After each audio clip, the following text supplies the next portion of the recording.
Hello दोस्तों, स्वागत है आपका अगले महा क्लास के साथ में। कल वाली वीडियोस में आपने बहुत प्यार दिया, मजा आ गया, कहते हैं दिल गार्डन गार्डन हो गया। और आज की इस वीडियो को देने के लिए हम भी बहुत ज्यादा एक्साइटेड है। मेरे भाई, जो लोग भी किसी कंपटीशन की तैयारी कर रहे हो, एसएससी की, यूपीएससी की, किसी की भी, और वो बीएससी भी साथ में कर रहे हो, तो भाई ये जो महा क्लास आपको दे रहे हैं, इनके बाहर पेपर नहीं आएगा। 75 में 75 का करके आओगे। आज का जो ये महा क्लास है इसलिए बहुत इंपॉर्टेंट है मेरे भाई। क्यों इंपॉर्टेंट है बताओ? क्योंकि अगर आपने कुछ नहीं पढ़ा है तो भैया 75 नंबर का पेपर आता है, और 75 नंबर के पेपर में आपको 25 नंबर लाने होते हैं। 25 नंबर का तो एक लॉन्ग ही आ जाता है। तो ये जो दूसरी यूनिट है इसका नाम है simple bonding theories of molecules, यानी इसमें हम लोग थ्योरीज को पढ़ेंगे। सर जी कौन कौन सी थ्योरी है, ध्यान से समझो भैया। सबसे पहली है एमओटी यानी मॉलिक्यूलर ऑर्बिटल थ्योरी, बहुत आसान है। और इसके आधार पर मेरे भाई O2 का डायग्राम, N2 का डायग्राम, इस तरीके के डायग्राम आपसे पूछ लिए जाते हैं। 25 नंबर में ये आती ही आती है। अगर एमओटी नहीं आती है भाई, ठीक है, तो वेस्पर थ्योरी आ जाती है। वेस्पर थ्योरी क्या होती है? Valence shell electron pair repulsion theory. Paper में वेस्पर थ्योरी आ जाती है, ये भी मोस्ट इंपॉर्टेंट है भाई, ठीक है। अगर ये भी नहीं आती है तो भैया हाइब्रिडाइजेशन यानी संकरण आ जाता है।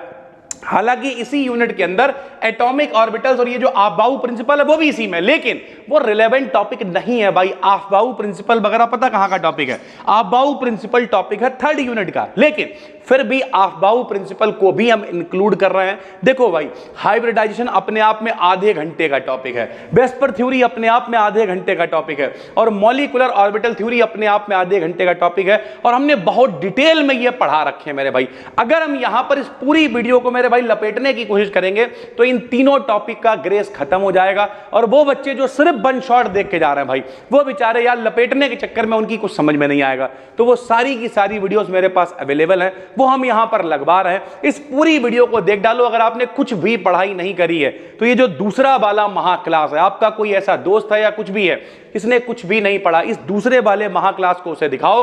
क्योंकि अगर इन तीनों में से एक भी थ्योरी फंस गई तो 25, और फंस गई का क्या मतलब है भाई? हो सकता है 2 आ जाएं, वेस्पर थ्योरी भी आ जाए, हाइब्रिडाइजेशन 15 नंबर में आ जाए तो 40 नंबर पक्के हो गए भाई। हो सकता है एमओटी का डायग्राम 15 नंबर में भी आ जाए तो 40 नंबर 50 नंबर तक बन सकते हैं केवल इस एक महा क्लास से। तो चलिए शुरू करते हैं। यहां पर लगा देंगे हम सारी चीजें लाइन से, पूरा लास्ट तक देख डालना और एक कमेंट कर जरूर कर देना भाई, प्रेजेंट सर, अच्छा लगा हमें, आप लोग इतना प्यार दिखा रहे हो, इंटरेस्ट दिखा रहे हो। जिसके अंदर हम लोग पढ़ेंगे मॉलिक्यूलर ऑर्बिटल थ्योरी यानी MOT, VBT valence bond theory, और वेस्पर थ्योरी यानी valence shell electron pair repulsion theory. ये तीनों थ्योरी मेरे भाई लॉन्ग के अंदर आ जाती हैं।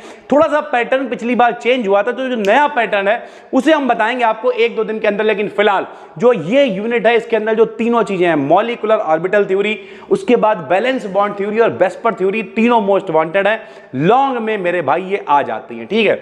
चलिए आज का जो क्लास है ये एटॉमिक ऑर्बिटल से रिलेटेड है। एटॉमिक ऑर्बिटल्स को पढ़ना इसलिए जरूरी है क्योंकि इसके बाद हम लोग पढ़ेंगे अफबाऊ का नियम।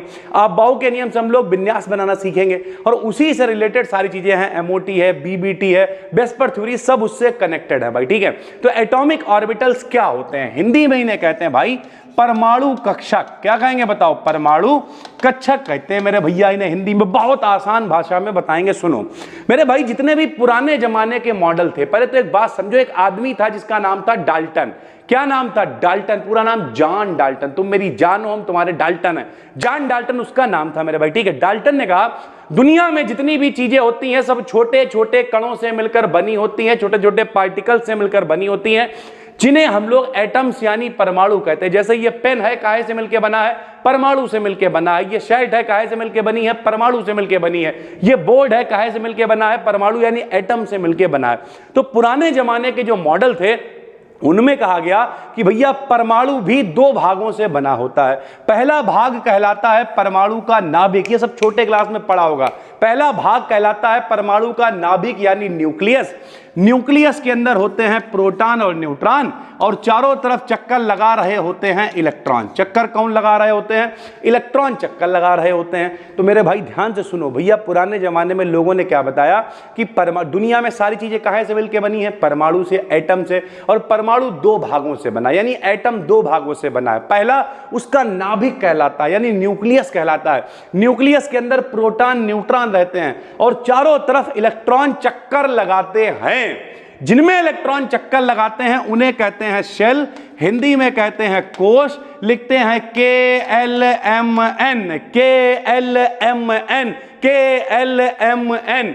के में ज्यादा से ज्यादा 2 इलेक्ट्रॉन चक्कर लगा सकते हैं, एल में 8 इलेक्ट्रॉन चक्कर लगा सकते हैं, एम में 18 इलेक्ट्रॉन चक्कर लगा सकते हैं, एन में 32 इलेक्ट्रॉन चक्कर लगा सकते हैं। यानी 2, 8, 18, 32, बोलो जहां भी बैठ के पढ़ रहा हो संग में बोलो KLMN, 2, 8, 18, 32, 2, 8, 18, 32। के में कितने इलेक्ट्रॉन आ सकते हैं? 2, एल में 8, एम में 18, एन में 32। ये पुराने जमाने की बात थी। जो नया मॉडल आया श्रोडिंगर वाला, श्रोडिंगर ने कहा परमाणु के नाभिक के चारों तरफ कुछ ऐसे क्षेत्र पाए जाते हैं जिनमें इलेक्ट्रॉनों के पाए जाने की संभावना होती है। ध्यान से सुनो, पुराने मॉडलों में कहा गया चक्कर लगाते हैं, इन्होंने कहा वो बात तुम्हारी सब सही है, लेकिन कुछ ऐसे क्षेत्र भी होते हैं जिनमें इलेक्ट्रॉनों के पाए जाने की संभावना होती है। संभावना का मतलब इलेक्ट्रॉन हो भी सकते हैं, नहीं भी हो सकते हैं। उन्होंने कहा ऐसे क्षेत्रों को कहते हैं सब शेल। क्या कहते हैं? सब शेल कहते हैं। लिखते कैसे हैं? SPDF, SPDF, बोलो मेरे साथ में SPDF, SPDF।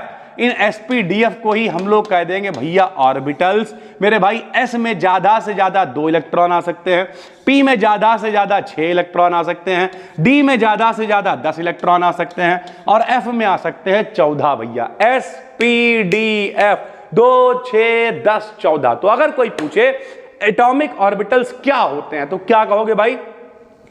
एटम में न्यूक्लियस के चारों ओर कुछ ऐसे 3D, 3D का मतलब क्या होता है भैया? 3D का मतलब इसमें लंबाई भी हो, चौड़ाई भी हो, ऊंचाई भी हो। 3D जैसे जे डब्बा बना 2D, अब मेरे भाई इसकी लंबाई चौड़ाई ऊंचाई बना दे तो ये क्या हो गया? 3D मेरे भाई। तो कुछ ऐसे 3D रीजन, क्षेत्र पाए जाते हैं जिनमें इलेक्ट्रॉनों के पाए जाने की पॉसिबिलिटी यानी संभावना होती है। इन क्षेत्रों को हम लोग क्या कहते हैं? एटॉमिक ऑर्बिटल्स कहते हैं। सीधी सी बात है, कोई पूछे एटॉमिक ऑर्बिटल क्या होता है, कहना परमाणु में नाभिक के चारों तरफ कुछ ऐसे क्षेत्र होते हैं जिनमें इलेक्ट्रॉनों के पाए जाने की संभावना होती है, जिन्हें हम लोग क्या कहते हैं भाई? सबशेल कहते हैं या फिर क्या कहते हैं? एटॉमिक ऑर्बिटल्स कहते हैं। कितने प्रकार के होते हैं मेरे भाई? 4 प्रकार के। SPDF जो अब 4 प्रकार के हम लोग पढ़ेंगे। सबसे पहला S ऑर्बिटल। मेरे भाई ध्यान से सुनो, इसे समझने से पहले कुछ चीजें और भी समझनी पड़ेंगी। सुनो मेरे भाई, जब भी कभी आपको यहां पे ऑर्बिटल्स के बारे में पढ़ोगे तो आपको क्वांटम नंबर समझना पड़ेगा। सर जी क्वांटम संख्याएं क्या होती हैं? ध्यान से सुनो, यहां पे चीजें कनेक्ट कर रहे हैं। क्वांटम संख्याएं आपने छोटे क्लास में पढ़ी हुई। जब कभी भी मेरे भाई, जैसे मेरा एड्रेस अगर आपको पता करना है तो मेरे भाई कुछ तो पता करना है, आप गूगल पर सर्च करोगे, किसी से पूछोगे तो वो जो बताएगा वो क्वांटम है। सरल भाषा में अभी हमने कहा इलेक्ट्रॉनों के पाए जाने की संभावना होती है। इलेक्ट्रॉन कहां पे है भाई, उसका एड्रेस जो बताती हैं उन्हें कहते हैं क्वांटम संख्याएं। वे संख्याएं जो इलेक्ट्रॉन के एड्रेस को बताती हैं, इलेक्ट्रॉन की एनर्जी को बताती हैं, क्वांटम संख्याएं कहलाती। 4 होती हैं भाई। कौन कौन सी? NLMS, NLMS। N को कहते हैं मुख्य क्वांटम संख्या यानी प्रिंसिपल क्वांटम नंबर। L को कहते हैं दिगंसी क्वांटम संख्या यानी एजीमुथल क्वांटम नंबर। M को कहते हैं चुंबकीय क्वांटम संख्या यानी मैग्नेटिक क्वांटम नंबर। S को कहते हैं चक्रण क्वांटम संख्या यानी स्पिन क्वांटम नंबर भैया, ठीक है, यानी प्रिंसिपल, एजीमुथल, मैग्नेटिक और स्पिन। मुख्य, दिगंसी, चुंबकीय, चक्रण, 4 क्वांटम संख्याएं भाई होती हैं। तो हमने आपको बताया कि जो क्षेत्र पाए जाते हैं जिनमें इलेक्ट्रॉनों के पाए जाने की संभावना है वो 4 प्रकार से हम लोग पढ़ेंगे। पहला पढ़ेंगे S ऑर्बिटल। भैया S ऑर्बिटल के लिए जो L का मान होता है, L का मतलब क्या है? दिगंसी क्वांटम संख्या है। एक टेबल से हम आपको याद करा दे रहे, देखो SPDF, SPDF। L का मान होता है 0, 1, 2, 3, 0, 1, 2, 3। तो S के लिए L का मान 0, P के लिए 1, D के लिए 2, F के लिए 3। इस तरीके से एजीमुथल क्वांटम नंबर का मान निकालते हैं भाई, ठीक है। तो S के लिए L का मान कितना हो गया? 0। M का मान हमेशा L के मान पर डिपेंड करता है। प्लस L से शुरू होता है, माइनस L पे खत्म होता है और संग में 0 लेते हैं। लेकिन यहां पे तो L 0 ही है, तो प्लस 0 से शुरू करोगे, माइनस 0 पे खत्म करोगे, प्लस 0 माइनस 0 कुछ नहीं होता है। तो अगर ये 0 है तो ये भी क्या हो जाएगा? 0 हो जाएगा। यानी S ऑर्बिटल स्फेरिकली सिमेट्रिक होता है। 3 coordinate axis X, Y, Z तीनों एक्सिस पे S ऑर्बिटल के सेंटर से पास होते हैं, क्योंकि सब कुछ तो 0 चल रहा है। तो S ऑर्बिटल कैसा हो जाएगा? 0 जीरो हो जाएगा। मान लिया ये एक्स अक्ष है, ये वाई अक्ष है, ये जेड एक्सिस है मेरे भाई। तो जो गोल बन के आएगा वो इसका जो सेंटर है वो यहां से आ जाएगा मेरे भाई, यानी जो गोला है एस ऑर्बिटल है उसके सेंटर पे एक्स अक्ष वाई अक्ष तीनों इसके सेंटर से होके जाएंगी भाई, ठीक है। तो इस तरीके से अगर हम बात करें वन एस ऑर्बिटल की, आपने विन्यास पढ़ रखा है भाई, 1s2 2s2 2p6, ये हम आपको सिखाएंगे इसके बाद वाले वीडियो में अफबाऊ प्रिंसिपल क्या होता है भाई, ठीक है। तो जो 1s ऑर्बिटल होता है भाई, छोटे क्लास में आपने विन्यास बना हुआ देखा होगा, कैसे बनाते थे बताओ, ऐसे बनाते थे 1s2 2s2 2p6 3s2। अगर ये भी आपने नहीं पढ़ा कोई बात नहीं, इस सीरीज को फॉलो करो, सब आ जाएगा भाई, ठीक है। तो जो सबसे छोटा ऑर्बिटल होता है 1s ऑर्बिटल, उसका साइज भी भैया छोटा सा होगा, ठीक है। जो 2s ऑर्बिटल होगा उसका साइज 1s से थोड़ा सा बड़ा होगा, तो इससे थोड़ा बड़ा बना दिया। ये भैया चारों तरफ क्या दिख रहा है, ये चारों तरफ क्या दिख रहा है भैया, ये इलेक्ट्रॉन डेंसिटी है। क्या है, यानी इलेक्ट्रॉन है। अरे ऑर्बिटल है ना, बस 1s ऑर्बिटल है ना, 2s ऑर्बिटल है ना, तो इसमें क्या पाया जाएगा, इलेक्ट्रॉनों के पाए जाने की संभावना ऑर्बिटल में, तो इलेक्ट्रॉन पाए जाएंगे। तो ये जो इलेक्ट्रॉन आपको दिखाई दे रहे हैं, ये जो इलेक्ट्रॉन आपको दिखाई दे रहा है, ये क्या है, ये इलेक्ट्रॉन्स हैं, इलेक्ट्रॉन डेंसिटी है। जितने ज्यादा इलेक्ट्रॉन उतनी डेंसिटी ज्यादा, उतना घनत्व ज्यादा होता है। तो भैया ऑर्डर ऑफ साइज क्या होगा, सबसे छोटा 1s ऑर्बिटल, फिर 2s उससे बड़ा, 3s उससे बड़ा, 4s उससे बड़ा, इस तरीके से चीजें चलती रहेंगी भाई, ठीक है। फिर आ जाता है sp-d-f, sp-d-f, p आ जाएगा। तो भैया p में अभी हमने आपको टेबल बनाई, sp-d-f 0 1 2 3, तो इसके लिए L का मान कितना हो जाएगा, 1 हो जाएगा। हमने आपको बताया M का मान L के मान पे निर्भर करेगा, प्लस L से शुरू करो माइनस L पे खत्म कर दो, या माइनस L से शुरू करो प्लस पे खत्म कर दो। तो L का मान कितना, 1 है, तो माइनस L का मान -1, -1 से बड़ा कौन है, 0, फिर 0 से बड़ा कौन है, +1। माइनस से शुरू करो चाहे प्लस से शुरू करो, तब तक लिखते रहे। जैसे मान लिया प्लस से शुरू करते हैं तो +1, +1 से छोटा 0, उससे छोटा -1, यानी तब तक लिखते रहो जब तक माइनस से प्लस तक ना पहुंच। जैसे मान लिया 2 होता तो 2 कैसे लिखोगे बताओ, +2, फिर +1, फिर 0, फिर -1, फिर -2। प्लस से शुरू करो माइनस पे खत्म करो, बीच में 0 आना चाहिए। तो L का मान 1 हो गया, M का मान कितने हो गए भैया, 3 हो गए। जब M का मान 3 हो गए तो यहाँ पे ऑर्बिटल 3 हो जाएंगे। p ऑर्बिटल में इलेक्ट्रॉन डेंसिटी के 2 लोब्स होते हैं, ये दोनों लोब्स न्यूक्लियस पर मिलते हैं, न्यूक्लियस पर इलेक्ट्रॉन डेंसिटी 0 होती है। तो p ऑर्बिटल कैसा होता है, डंबल की शेप में होता है भैया। ये जो p ऑर्बिटल आपको दिख रहा है, ये मेरा भाई डंबल की शेप में है, ये p ऑर्बिटल का आकार है भाई, ठीक है। यहां बीच में कौन है, न्यूक्लियस है, और ये कौन है, लोब्स हैं, जिसमें इलेक्ट्रॉन पाए जाएंगे, इलेक्ट्रॉनों के पाए जाने की संभावना है। तो यहां पर इलेक्ट्रॉन डेंसिटी आपको मिलेगी, बीच में क्या मिलेगा, न्यूक्लियस मिलेगा।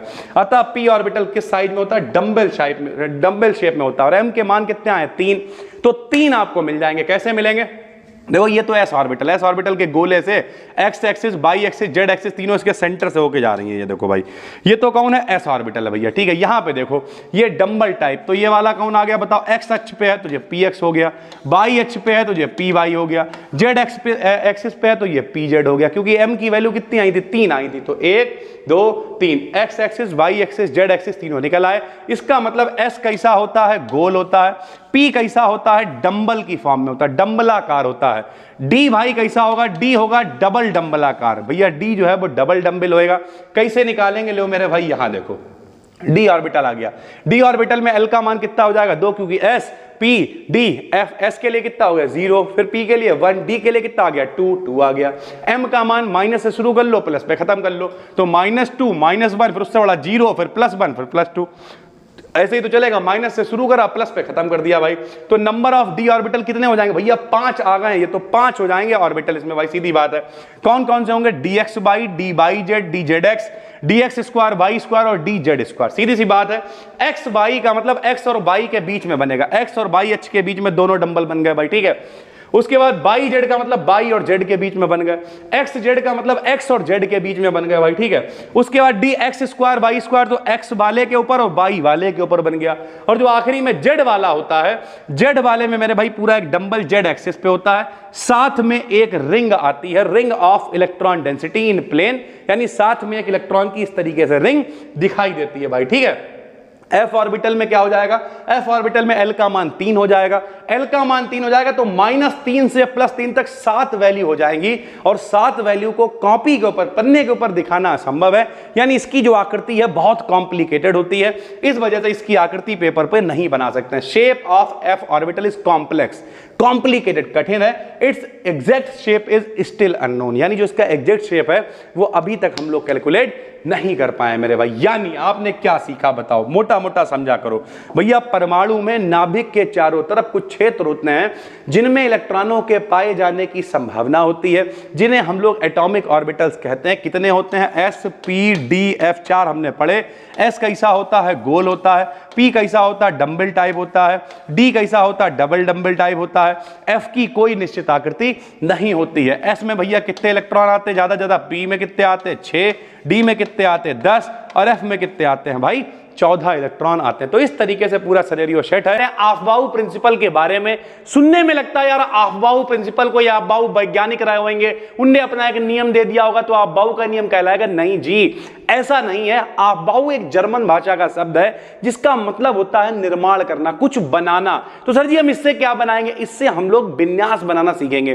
किसका विन्यास बनाएंगे, एलिमेंट्स का, तत्वों का। सर जी तत्व क्या होते हैं, एलिमेंट्स क्या होते हैं। भाई हमारे चारों तरफ बहुत सारी चीजें हैं, सोना है, चांदी है, हीलियम है, लिथियम है, नाइट्रोजन है, ऑक्सीजन। अब इतनी सारी चीजों को जब केमिस्ट्री में पढ़ना था तो जाहिर सी बात है भाई, पढ़ने के लिए क्या करना पड़ेगा भाई, उनकी एक टेबल बनानी पड़ेगी, उनके बारे में लिखना पड़ेगा। तो एक टेबल बना दी कि भैया हाइड्रोजन का नंबर कितना होता है 1, हीलियम का नंबर कितना होता है 2, लिथियम का नंबर कितना होता है 3, beryllium, boron, carbon, nitrogen, oxygen, fluorine, neon, sodium, magnesium, aluminium, silicon, phosphorus, sulphur, chlorine, argon, potassium, calcium, scandium, titanium, vanadium, chromium, manganese, iron, cobalt, nickel, copper, zinc. आपने सुना होगा 9th क्लास से लेकर मेरे भाई, ठीक है। तो अब इनका जब विन्यास बनाना है, कॉन्फ़िगरेशन बनाना है। विन्यास का मतलब क्या है, सभी को पता है कि सारी चीजें परमाणुओं से यानी एटम से मिलकर बनी होती हैं और परमाणुओं में इलेक्ट्रॉन पाए जाते हैं। जहां पर इलेक्ट्रॉन पाए जाने की संभावना होती है उन्हें एटॉमिक ऑर्बिटल्स कहते थे। पिछली वीडियो में बताया था, एटॉमिक ऑर्बिटल्स को sp-df में लिखते थे। क्या में लिखते थे, sp-d-f। s में कितने इलेक्ट्रॉन होते थे 2, p में कितने होते थे 6, d में कितने होते थे 10 और f में कितने होते थे 14। 2, 6, 10, 14। तो ये विन्यास किसमें कितने इलेक्ट्रॉन आएंगे, ये जो भरने का तरीका है ये हम लोग अफबाऊ प्रिंसिपल से भरेंगे भाई। बिल्कुल सरलता नियम है। तो हमने यहां पे क्या लिखा बताओ मेरे भाई। अब जो यहां से भैया जो अगली यूनिट अब स्टार्ट हम लोग करेंगे, ये अफबाऊ प्रिंसिपल पढ़ने के बाद वहां से स्टार्ट हो जाएगी ऑर्गेनिक केमिस्ट्री और बहुत मजा आने वाला भाई, ठीक है। फिलहाल इस यूनिट के अंदर अभी हम लोग एमओटी पढ़ेंगे, बीबीटी पढ़ेंगे, वेस्पर थ्योरी पढ़ेंगे। तो भाई अफबाऊ प्रिंसिपल क्या कह रहा है, यह कह रहा है कि यह एक जर्मन शब्द है। कुछ बच्चे कह रहे थे सर जी दिखता नहीं है, ज्यादातर पीपीटी बनी हुई है कुछ ऐसी है, तो भाई बोल भी तो रहे हैं, सुनो ना यार। यह एक जर्मन शब्द है। कैसा शब्द है, जर्मनी का शब्द है, जिसका अर्थ होता है फॉर्मेशन, बिल्डिंग अप, यानी बनाना, निर्माण करना, रचना करना। काहे का निर्माण करना भैया, विन्यास बनाना सीखेंगे, कॉन्फ़िगरेशन बनाना सीखेंगे। इसकी सहायता से हम लोग इलेक्ट्रॉनिक कॉन्फ़िगरेशन बनाएंगे भाई, ठीक है। इस प्रिंसिपल के अकॉर्डिंग क्या कह रहा है प्रिंसिपल, एटॉमिक ऑर्बिटल्स आप जानते हो sp-d-f। एटॉमिक ऑर्बिटल्स में इलेक्ट्रॉन सदैव एनर्जी के बढ़ते हुए क्रम में प्रवेश करते हैं, यानी कम ऊर्जा वाला आदमी पहले भरा जाएगा, ज्यादा ऊर्जा वाला आदमी बाद में भरा जाएगा। ये इलेक्ट्रॉन पाउली के नियम के द्वारा भरे जाते हैं। आपने 11th क्लास में पढ़ रखा है हुंड का नियम और पाउली का नियम। पाउली ने क्या कहा था, चारों क्वांटम संख्याओं के मान समान नहीं होते, अगर 3 के मान समान भी हो जाए तो चौथी का मान अलग होगा। यानी कुल मिला के हुंड है, पाउली है, इनके नियम के हिसाब से हम लोग इलेक्ट्रॉनों को भरेंगे भाई, ठीक है। कैसे भरेंगे, क्या करेंगे, तो ये नियम अपना है मेरे भाई अफबाऊ का नियम। क्या समझा आपने अफबाऊ के नियम में? अफबाऊ का नियम कहता है कि भाई हमेशा ऊर्जा के बढ़ते हुए क्रम में इलेक्ट्रॉनों को भरा जाएगा। अब जब ये जो टेबल बनाई गई, अभी हमने आपको बताया 1 number hydrogen, helium, lithium, beryllium, boron, जब इनकी पूरी टेबल इकट्ठी करके बनाई गई उसे कहा गया आवर्त सारणी, यानी पीरियोडिक टेबल कहा गया। और उस पीरियोडिक टेबल में मेरे भाई क्या हुआ, कैसे हुआ, वो आपको समझाते, सुनो। उस पीरियोडिक टेबल में भैया 7 पड़ी हुई लाइनें खींची गई, 7 क्षैतिज लाइनें खींची गई, जिन्हें कहा गया आवर्त। क्या कहा गया? आवर्त यानी पीरियड कहते हैं मेरे भाई ने, ठीक है। और इसमें 18 खड़ी लाइनें खींची गई जिन्हें कहा गया वर्ग, जिसे हम लोग ग्रुप कहते हैं भाई। क्या कहते हैं? ग्रुप कहते हैं। ध्यान से सुनते रहना। जब कभी इतने सारे तत्व थे, उन तत्वों को इकट्ठा करने के लिए एक टेबल बनाओगे। टेबल बनाने के लिए कुछ खड़ी लाइनें खींचोगे, कुछ पड़ी लाइनें खींचोगे, कुछ खड़ी कुछ पड़ी लाइनें, उन्हें क्या कह देंगे? टेबल कह देंगे, जिसे पीरियोडिक टेबल कह देंगे। पड़ी लाइनें कितनी थी मेरे भाई? 7 थी। तो पीरियड कितने हो गए? आवर्त कितने हो गए? 7 आवर्त हैं। इस सारणी के अंदर कितने आवर्त हैं? 7 आवर्त हैं। और वर्ग कितने हैं लॉन्ग पीरियोडिक टेबल में? 18 वर्ग हैं। तो जब 7 आवर्त हैं तो हम लोग जब ये नियम लिखेंगे, ऑफबाउ का नियम लिखेंगे, तो 7 तक ही लिखेंगे। क्यों लिखेंगे? क्योंकि जो आवर्त सारणी है, जो टेबल बनाई गई है, उसमें 7 ही आवर्त हैं। तो हमने कैसे लिखा? S P D F, 4 ही ऑर्बिटल हम लोग इस्तेमाल कर रहे हैं। तो हमने पहले लिखा 1s, ये देखिए, फिर लिखा 2s, 3s, 4s, 5s, 6s और 7s। ये देखो भैया 8s क्यों नहीं लिखा? क्योंकि 7 ही आवर्त होते हैं। जो यहां पे लिखा हुआ है ये पीरियड यानी आवर्त है भाई, ठीक है। एक ऊपर से छोड़ दिया, एक नीचे से छोड़ दिया। क्या लिखा है इसके बाद? 2p, 3p, 4p, 5p और 6p। भैया s, p के बाद कौन आएगा? d। एक ऊपर से छोड़ दिया, एक नीचे से, भाई क्या आएगा? 3d, 4d, 5d, एक नीचे छोड़ दिया, एक ऊपर से छोड़ा, SPD, यहां क्या आ गया भाई? 4F, ठीक है। अब चलने का तरीका सीखो भैया। ऐसे करके मिला देंगे, ये देखो ऐसे करके मिला देंगे, ये देखो ऐसे करके मिला दिया। अब जब मिला दिया भैया तो चलने का तरीका देखो। सबसे पहले यहां से चले, कौन आया बताओ? 1s आया। सब लोग देखते रहना। यहां से चले, पहले कौन आया? 1s आया। फिर ऐसे करके मिलाएंगे भैया, देखो इसलिए हम बनाना सिखा रहे हैं, PDF से नहीं सिखा रहे हैं। सबसे पहले 1s आया, आगे चले तो कौन आया बताओ? 2s आया। तो यहां पे कौन आ गया? 2s आ गया। फिर और आगे चले, ऐसे करके हम मिलाएंगे मेरे भाई। और आगे चले, कौन आया? देखो 2p आया। फिर 2p के बाद कौन आया भाई? 3s आया। फिर 3s के बाद और आगे चले, ये देखो ऐसे करके मिलाएंगे, कौन आएगा? 3p आएगा। तो देखो 3p आ गया। 3p के और आगे चले तो देखो कौन आया? 4s आया। तो भैया 4s आएगा। फिर और आगे चले, ऐसे करके इसे मिलाएंगे तो कौन आया? 3d आया। तो यहां क्या लिख दिया? 3d आ गया। यानी और भी इसके आगे तक आप इस्तेमाल कर सकते हो, लेकिन अपना काम 3d तक चल जाएगा भाई, ठीक है। तो इस तरीके से क्या क्या आया मेरे भाई? ये देखो यहां पे साफ सुथरा बना हुआ। सबसे पहले कौन आया? लो यहां पे लिख रहे हैं, बताओ सबसे पहले कौन आया? 1s आया। अब भैया s में कितने इलेक्ट्रॉन आते? 2 आते। तो s के ऊपर 2 लिख देंगे। इसका मतलब 1s2 यानी 2 इलेक्ट्रॉन आएंगे भाई, ठीक है। 1s के बाद कौन आएगा? 2s आएगा, तो 2s2। 2s के बाद कौन आएगा? 2p आएगा, तो 2p6। 2p के बाद कौन आएगा? 3s। तो 3s भैया कितने हो जाएंगे? 2, क्योंकि s में कितने आते हैं? 2। s p d f, s में 2, p में 6, d में 10, f में 14, ऐसे करके इलेक्ट्रॉन भरे जाते हैं। 3s के बाद कौन आएगा? 3p आएगा। p में कितने इलेक्ट्रॉन? 6 इलेक्ट्रॉन। 3p के बाद कौन आएगा? 4s आएगा। 4s में कितने इलेक्ट्रॉन? 2 इलेक्ट्रॉन। और फिर कौन आएगा? 3d। 3d में कितने इलेक्ट्रॉन? 10 इलेक्ट्रॉन। इस तरीके से ऑफबाउ के नियम का हम लोग इस्तेमाल करके विन्यास बनाते हैं भाई। इसे आप एक गाने से याद कर सकते हो भैया। काय से याद करोगे? गाने से, जो हम अक्सर ऑफलाइन में बच्चों को याद कराते हैं। सुनिए भैया गाना। अरे 1s2, 2s2, 2p6, 3s2, 3p6, 4s2, 3d10, 3d10। आइए जरा साथ में सुर लगाते हैं। अरे 1s2, 2s2, 2p6, 3s2, 3p6, 4s2, 3d10, 3d10। थोड़ा ऊंचे सुर में। 1s2, 2s2, 2p6, 3s2, 3p6, 4s2, 3d10, 3d10। जहां भी बैठ के देख रहे हो थोड़ा तालियों के साथ। 1s2, 2s2, 2p6, 3s2, 3p6, 4s2, 3d10, 3d10। Sir जी इसका इस्तेमाल कैसे करेंगे?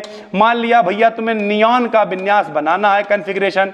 नियॉन का नंबर कितना होता? 10। जिसका नंबर जितना उतने इलेक्ट्रॉन। नियॉन का नंबर 10, इसका मतलब इनके पास 10 इलेक्ट्रॉन है। आ जाओ भैया।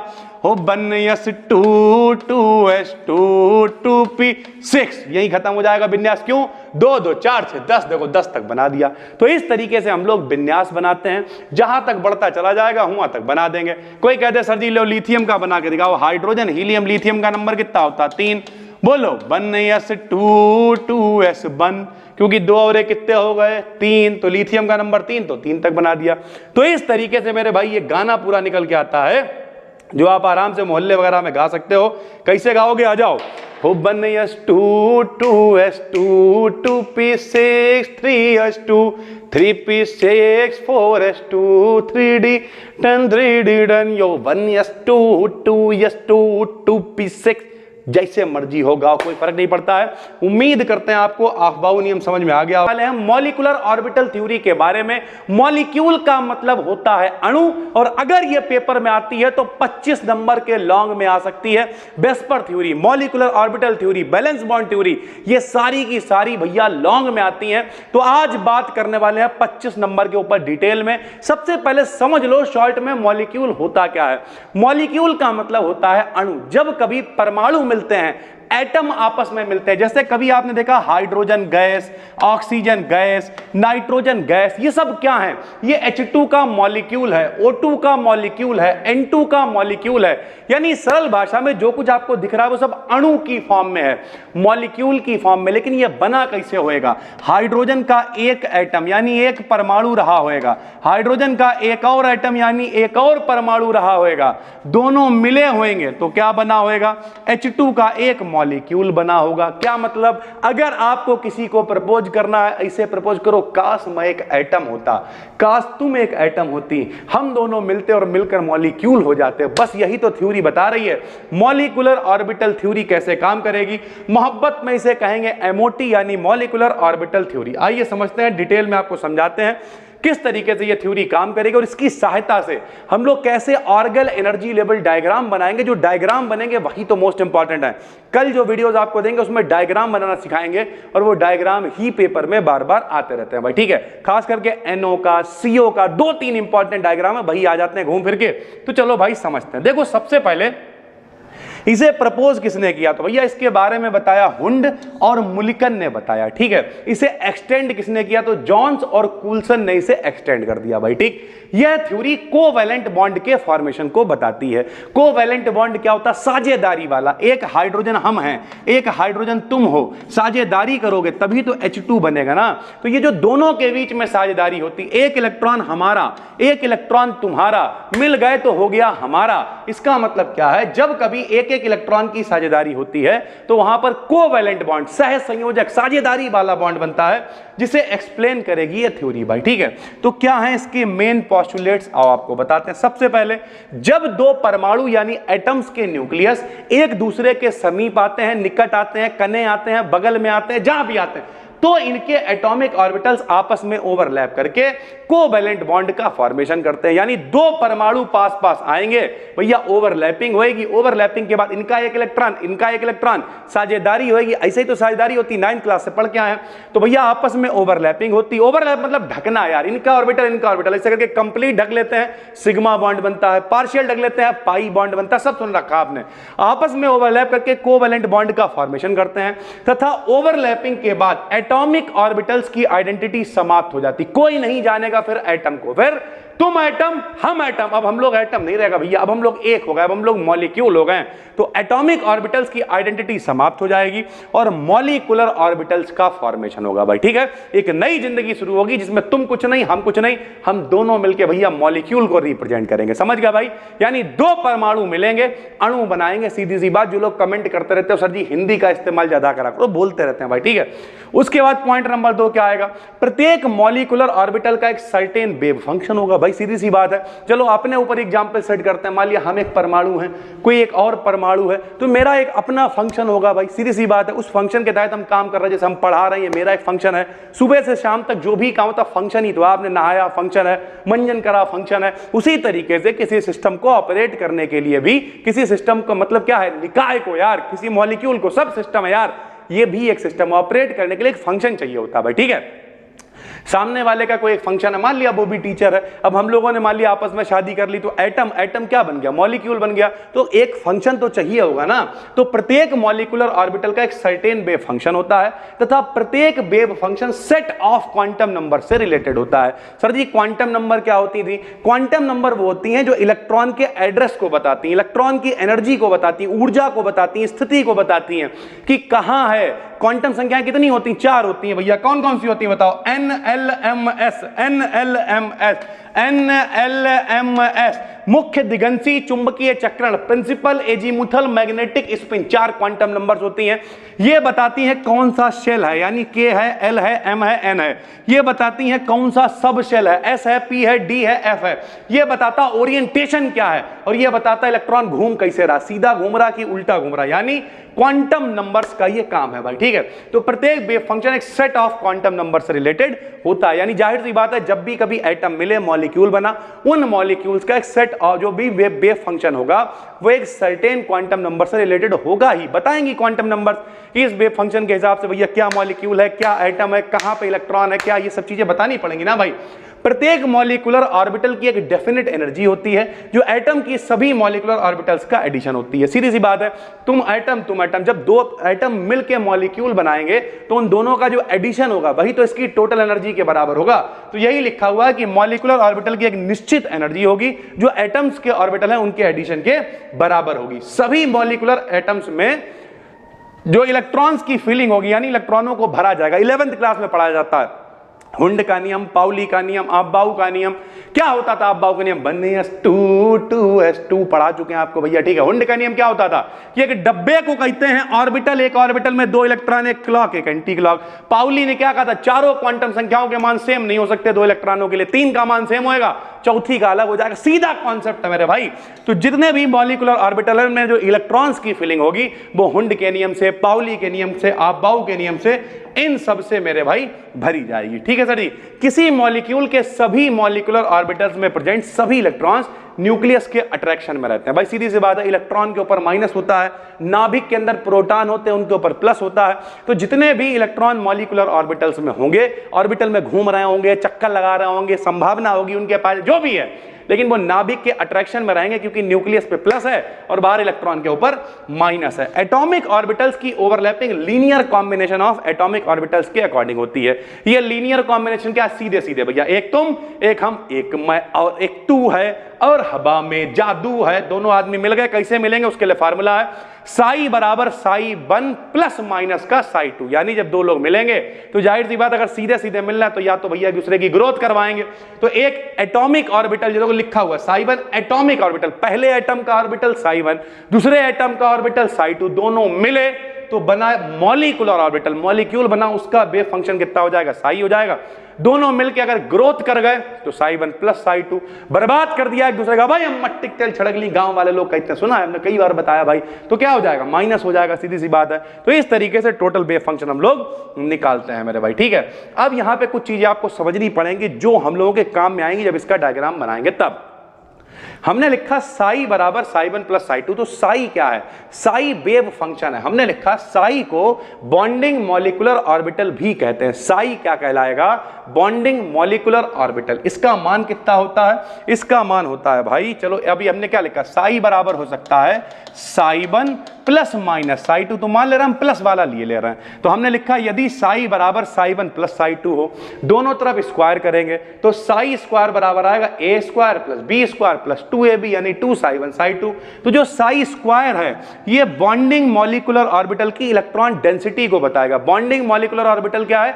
वो मॉलिक्यूलर ऑर्बिटल जो मिलके बना हुआ है, बॉन्ड होके बना हुआ है, 2 एटमों से मिलके बना हुआ, उसमें डेंसिटी यानी कितने इलेक्ट्रॉन, कितना घनत्व है, ये उसकी डेंसिटी को बताएगा। अगर साई का मान इतना है साई 1 प्लस साई 2, तो जो इसका कॉन्जुगेट होगा, इसका उल्टा होगा, उसे लिखेंगे साई स्टार से, और ये अगर प्लस में है तो ये क्या हो जाएगा? माइनस हो जाएगा। तो साई स्टार बराबर हो जाएगा साई 1 माइनस साई 2। जब इसका स्क्वायर करेंगे तो a square plus b square minus का 2 साई 1 साई 2। तो जो साई स्टार का स्क्वायर है इसे कहते हैं ABMO। ABMO क्या होता है? Anti bonding molecular orbital. समझ लो ध्यान से, यानी अब जब कभी हम लोग डायग्राम बनाएंगे तो 2 मॉलिक्यूलर ऑर्बिटल दिखाया करेंगे, एक बॉन्डिंग वाला होगा यानी साई, और एक उसका उल्टा होगा साई स्टार, इसका कॉन्जुगेटेड यानी इसका उल्टा होगा, उसे स्टार लगा के लिखा करेंगे भाई, जो कि क्या दिखाएगा? इलेक्ट्रॉन डेंसिटी को, कि कितने इलेक्ट्रॉन उसमें अवेलेबल है भाई, ठीक है। इस तरीके से यहां पर हमने एक टेबल दे दी है जो हम लोग बनाएंगे। कैसे बनेगी भैया? सबसे पहले मान लिया 2 एटॉमिक एटॉमिक ऑर्बिटल आपस में मिलना है, यानी दो परमाणु। इसका डायग्राम कैसे बनेगा वो कल जब आपको एक उदाहरण से समझाएंगे तब अच्छे से समझ में आएगा भाई, ठीक है। मान लिया पहला एटॉमिक ऑर्बिटल है, ये दूसरा एटॉमिक ऑर्बिटल है, दोनों मिलेंगे तो मॉलिक्यूलर ऑर्बिटल बनेगा। मॉलिक्यूलर ऑर्बिटल में दो लेवल दिखाएंगे, एक बॉन्डिंग और एक उसका कॉन्जुगेटेड उल्टा, जिसे हम लोग कहेंगे एंटी बॉन्डिंग, ठीक। जब कभी दो बन s मिलेंगे, जैसे मान लिया एक हाइड्रोजन है एक और हाइड्रोजन है, तो हाइड्रोजन का नंबर 1 है। आप बाउ का नियम पढ़ा चुके हैं, विन्यास कैसे बनेगा, बन s बन, ऐसे ही बन s बन, यानी जब दोनों हाइड्रोजन मिल रहा है मतलब दो बन s मिल रहा है, तो दो बन s के मिलने से सिंगल बॉन्ड बनेगा, क्योंकि हाइड्रोजन हाइड्रोजन में कौन सा बॉन्ड होता है, सिंगल बॉन्ड। जितने भी सिंगल बॉन्ड होते हैं सब सिग्मा होते हैं, जितने भी डबल होते हैं एक सिग्मा एक पाई होता है, जितने भी ट्रिपल होते हैं एक सिग्मा दो पाई होते हैं। तो इस तरीके से चीजें चलती हैं भाई, यानी जब कभी भी दो बन s, इस टेबल का स्क्रीनशॉट ले लो भैया, पीडीएफ वगैरह तो आपको दिलवाएंगे, जब कभी दो बन s ऑर्बिटल आपस में मिलेंगे तो सिंगल बॉन्ड बनाएंगे, और सिंगल का मतलब होता है सिग्मा, तो सिग्मा बन s से लिखा करेंगे बॉन्डिंग मॉलिक्यूलर ऑर्बिटल को, ठीक। इसका उल्टा क्या होएगा, सिग्मा स्टार बन s हो जाएगा भाई, ठीक है। ऐसे ही जब 2s दो 2s मिलेंगे तो s और s मिलके क्या बनाते हैं, सिग्मा, यानी सिंगल बॉन्ड बनाते हैं, तो ये सिग्मा 2s कहलाएगा। इसका बॉन्डिंग कैसे लिखोगे, सिग्मा 2s, इसका एंटी बॉन्डिंग कैसे लिखोगे, सिग्मा स्टार 2s। ऐसे ही जब दो pz मिलेंगे तो दो pz मिलके भी क्या बनाएंगे, सिग्मा बनाएंगे, तो दो pz मिलके जब सिग्मा बनाएंगे तो कहलाएगा सिग्मा 2pz, और इसका उल्टा क्या होगा, सिग्मा स्टार 2pz होगा भाई, सीधी सी बात है। ऐसे ही जब दो 2px मिलेंगे, अब 2px क्या है भाई समझाते हैं आपको। देखो s ब्लॉक जो होता है, s ब्लॉक में दो इलेक्ट्रॉन होते हैं, ठीक है। हुंड ने कहा था एक डब्बे को कहते हैं ऑर्बिटल, ऑर्बिटल में दो इलेक्ट्रॉन आ सकते हैं। तो जब s ब्लॉक में दो इलेक्ट्रॉन होते हैं तो मेरे भाई इसमें डब्बा कितना बनता है, एक बनता है। जब p ब्लॉक में 6 इलेक्ट्रॉन होते हैं तो इसमें डब्बे कितने बनते हैं, 3 बनते हैं, यानी 1 2 3 4 5 6, इस तरीके से ऑर्बिटल चलते हैं भाई, ठीक है। तो सरल भाषा में कहें तो जो p में 3 ऑर्बिटल होते हैं, पहले को कहते हैं px, दूसरे को कहते हैं p बाई, तीसरे को कहते हैं pz, px p by pz, इस तरीके से ऑर्बिटल चलते हैं भाई, ठीक है। तो अब देखो यहां पर हमने आपसे बताया कि जब दो px मिल रहे होंगे तो क्या बनेगा, डबल बॉन्ड बनेगा, यानी पाई 2px आएगा। दो p बाई मिल रहे होंगे तो क्या आएगा, पाई 2py आएगा, और जो इनका उल्टा होगा उसे स्टार बना के लिखा करेंगे। तो कुल मिला के अगर आपको ऑर्गेनल एनर्जी लेवल डायग्राम बनाना है तो सबसे पहले आप क्या करोगे, सबसे पहले आपको केवल एक काम करना है, इस टेबल को देखना है। कैसे बनेगा भैया, कि अगर दो बन s मिल रहे हैं, बहुत आसान है मेरे भाई, समझाते हैं। जैसे मान लिया ये लिखा हुआ है H2 भाई, ठीक है। तो अब H2 का मतलब दो हाइड्रोजन है, तो ये लिख दिया एक हाइड्रोजन, हाइड्रोजन का नंबर कितना है, एक, क्या बनाओगे बताओ, बन s बन। एक और हाइड्रोजन का नंबर कितना है बताओ, बन s बन। तो अब दोनों का डायग्राम साथ में चलेगा। कैसे चलेगा, एक तरफ हाइड्रोजन आ जाएगा, एक तरफ और हाइड्रोजन आ जाएगा, और बीच में H2 आ जाएगा। तो एक तरफ लिखेंगे हाइड्रोजन का बन s बन, एक और तरफ हाइड्रोजन का लिखेंगे बन s बन, और जब दो बन s मिलेंगे तो क्या बनेगा, सिग्मा बन s। तो बीच में लिखेंगे सिग्मा बन s, एक और एक कितने इलेक्ट्रॉन हो जाएंगे, दो, यानी इसे लिख देंगे सिग्मा बन s 2 भाई, ठीक है। इस तरीके से पूरा सिस्टम चलता है। जैसे यहां पर आपको एग्जांपल भी हम दिखाई दे रहे हैं, ये देखो भैया, अगर दो हाइड्रोजन चल रहे हैं तो दो हाइड्रोजन को आप कैसे लिखोगे, इधर लिख दिया हाइड्रोजन फर्स्ट एटॉमिक ऑर्बिटल पहला वाला, इधर लिख दिया सेकंड ऑर्बिटल दूसरा वाला, दोनों मिलेंगे तो बीच में क्या लिख दिया, H2, यानी बॉन्डिंग मॉलिक्यूलर ऑर्बिटल, ठीक। नीचे आ गया, इसका उल्टा ऊपर आएगा। जैसे मान लिया ये 1s है, ये 1s है, क्या आएगा, सिग्मा 1s, और ये क्या आ जाएगा, सिग्मा स्टार 1s। इस तरीके से सारी चीजें चल जाएंगी भाई। उम्मीद करते हैं आपको समझ में आ गया होगा कि भैया एक तरफ पहला एटॉमिक ऑर्बिटल, एक तरफ दूसरा एटॉमिक ऑर्बिटल, दोनों को मिलाएंगे तो सिग्मा 1s यानी H2 आ जाएगा, और इसका उल्टा आ जाएगा सिग्मा स्टार 1s, ठीक है भाई।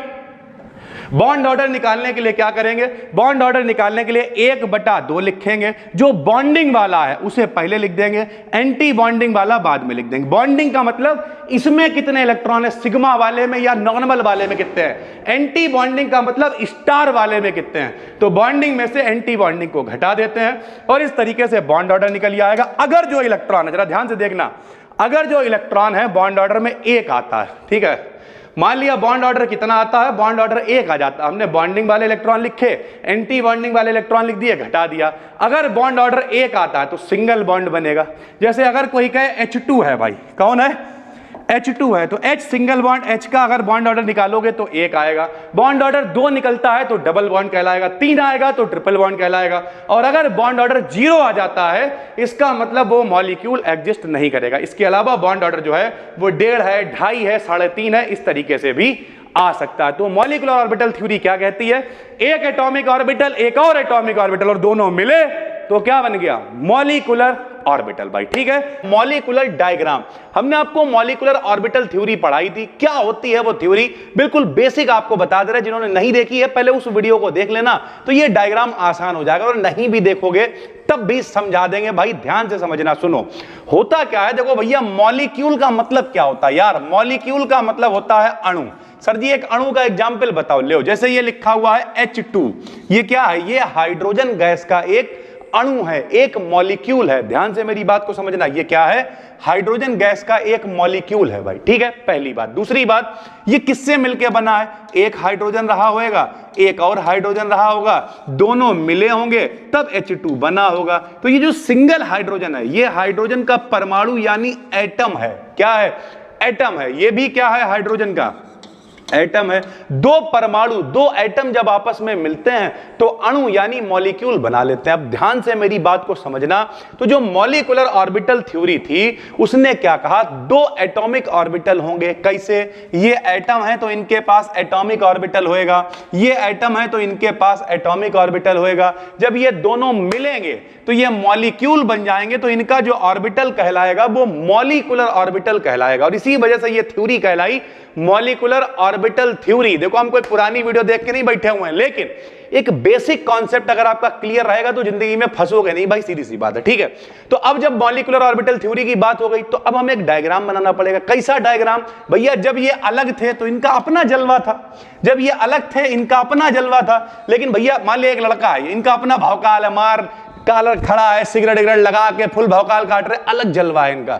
ये एक लड़की है बिल्कुल शरीफ सी, इसका अपना जलवा, मेहंदी लगा रही है, खाना बना रही है, अपना जलवा है, दोनों का अपना। लेकिन दोनों की बारात हो गई, अब दोनों का वो जलवा नहीं चल पाएगा। अब भैया जो गृहस्थी बटोर रहे हैं, नोन तेल लकड़ियां ढूंढ रहे हैं, नया ऑर्बिटल बन गया ना, पुरानी बातें खत्म हो गई। तो वो कैसे बनेगा, क्या सिनेरियो है मेरे भाई, सरल भाषा में घर के राशन की सूची है, फिर ये दोनों राशन की सूची बनाएंगे, ये लेके आओ, वो सूची ही कहलाती है मॉलिक्यूलर ऑर्बिटल थ्योरी। और भैया ये मॉलिक्यूलर ऑर्बिटल डायग्राम हम बनाने वाले। जरा देखो भाई, हमने यहां पर एग्जांपल लिया है N2 का। क्यों लिया है, क्योंकि भाई N2, CO और सरल भाषा में कहते हैं O2, ये तीन पेपर में बहुत आते हैं, ताबड़तोड़ आते हैं। एक सीख जाओगे बाकी भी हम आपको सिखा देंगे। सुनो, सबसे पहले जब ये N2 में अलग N रहा होगा तो नाइट्रोजन का नंबर कितना होता है, 7। Hydrogen, helium, lithium, beryllium, boron, carbon, nitrogen का नंबर कितना होता है भाई, 7 नंबर होता है, ठीक। इसका विन्यास कैसे बनेगा, आप बाउ नियम पढ़ा चुके हैं, बताओ।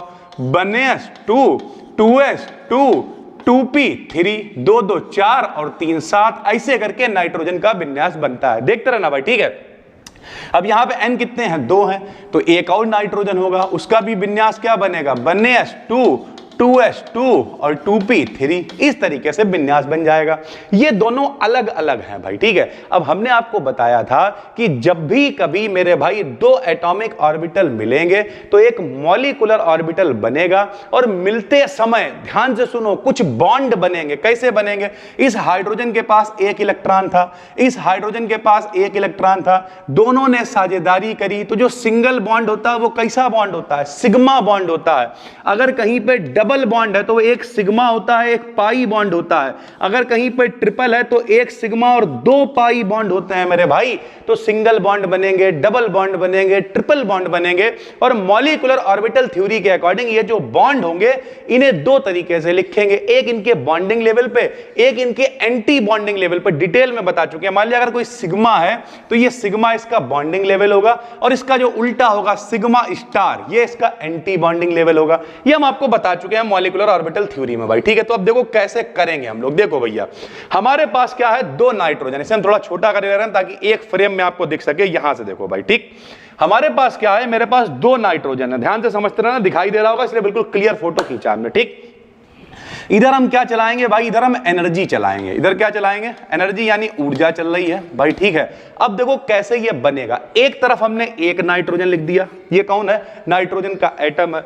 इधर एक और नाइट्रोजन लिख दिया, ये कौन है, नाइट्रोजन का एटम है। जब ये दोनों मिलेंगे तो मिलने के बाद कंबाइन चलेगा दोनों, तो बीच में आप N2 लिख लेना, यहां पे नहीं लिखा हुआ है कोई बात नहीं, बीच में N2 लिख लेना।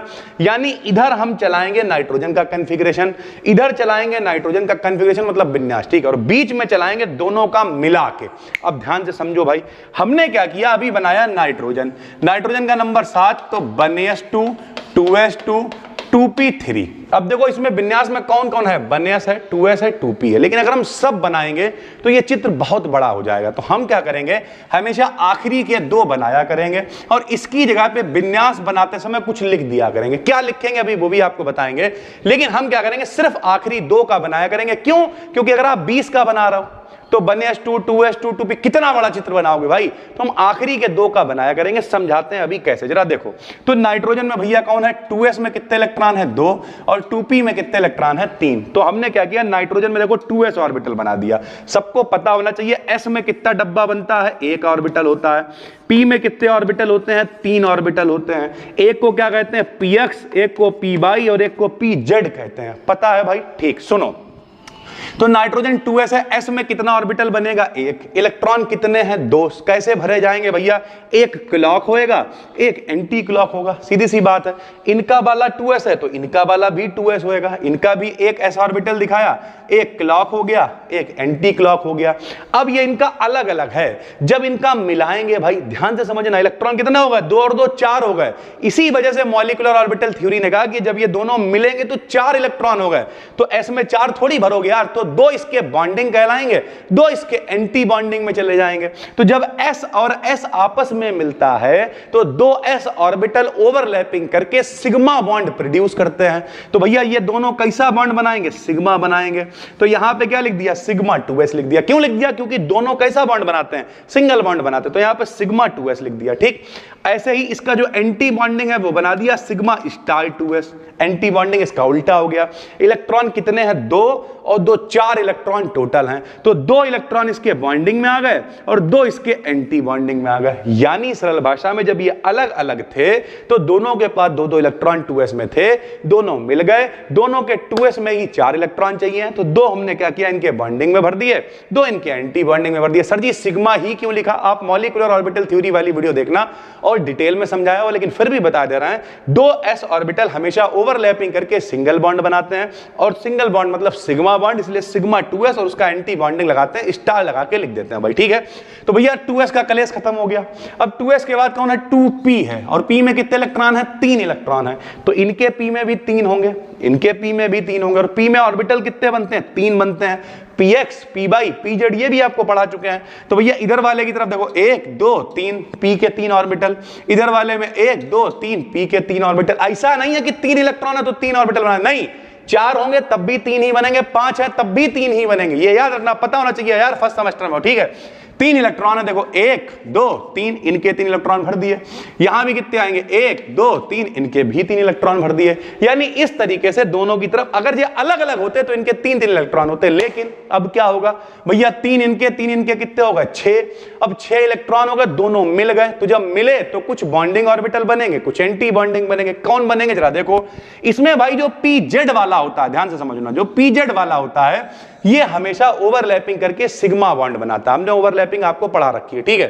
pz वाला क्या करता है, ओवरलैपिंग करके सिग्मा बनाता है। तो इन दोनों का जो बनेगा, यहां क्या चल रहा है, 2p चल रहा है, तो इन दोनों का बनेगा सिग्मा 2pz। सिग्मा क्यों बना, क्योंकि pz वाले सिंगल बॉन्ड बनाते, तो इनका क्या आ गया, सिग्मा 2pz आ गया। पहले सिंगल बॉन्ड बनेगा ना, उसके बाद px और py क्या करते हैं, ये पाई बॉन्ड बनाते हैं। तो भैया यहाँ 2 चल रहा, तो इनका क्या आ जाएगा, पाई 2px और पाई 2py। ध्यान से समझो, 3 बॉन्ड बनेंगे। पहला वाला तो सिंगल होगा ना, फिर डबल और ट्रिपल आएगा बच्चे। अरे यार ट्रिपल में क्या होता है, एक सिंगल होता है और 2 पाई होते हैं मेरे भाई, सीधी सी बात है। तो जो pz है वो क्या हो गया, सिग्मा 2pz हो गया, और जो px और py होगा वो क्या हो गया, पाई 2px हो गया, पाई 2py हो गया।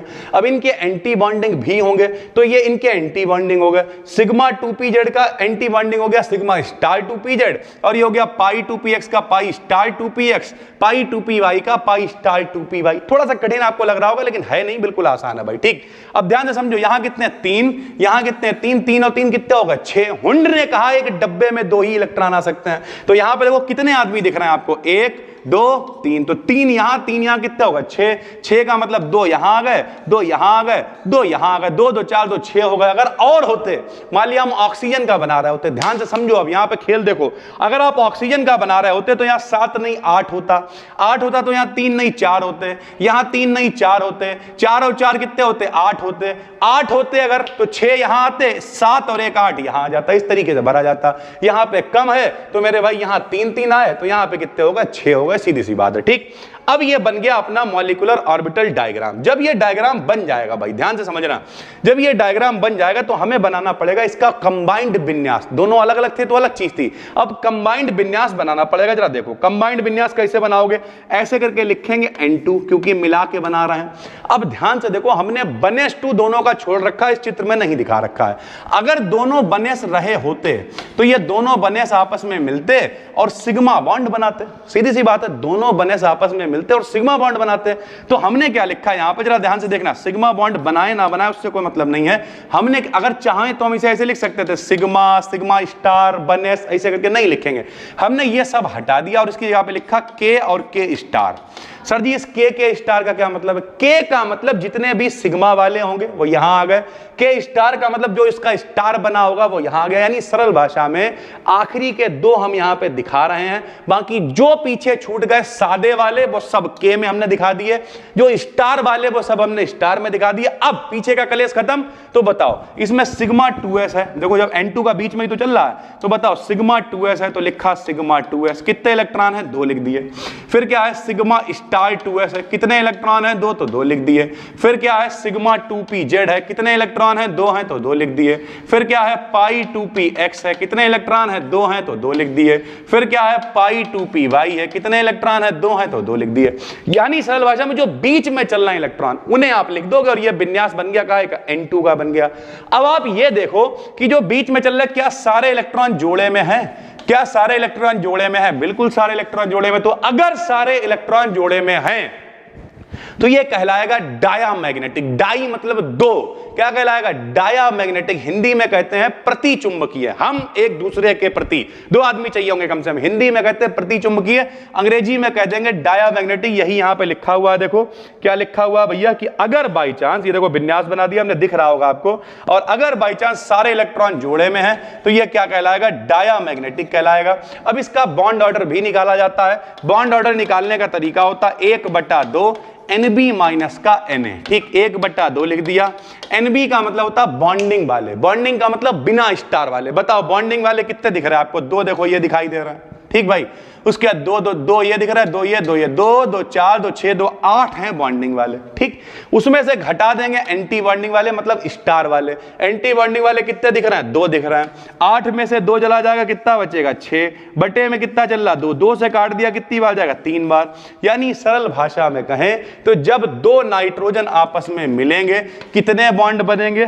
3 बॉन्ड बनेंगे। ना मानो तो देख लो, नाइट्रोजन का नंबर 7, ये देखो नंबर 7, बाहरी कितने होते हैं 5, इनके पास 5 इलेक्ट्रॉन, इनके पास 5 इलेक्ट्रॉन। कौशल लुईस ने कही साझेदारी करो, मरो जूझो कुछ भी करो, क्या करना है हमेशा 8 इलेक्ट्रॉन पूरे करना। तो 3 की साझेदारी होगी, 5 और 1 6 और 1 7 और 1 8। ये देखो 3 बॉन्ड ये बना रहे हैं, इसलिए इनका बॉन्ड ऑर्डर कितना आ गया? 3 आ गया। बिल्कुल आसान है, किसी भी स्ट्रक्चर को आप आराम से बना सकते हो। अगर ऑक्सीजन होगा तो क्या होगा? ले इसी में सही कर दे रहा है।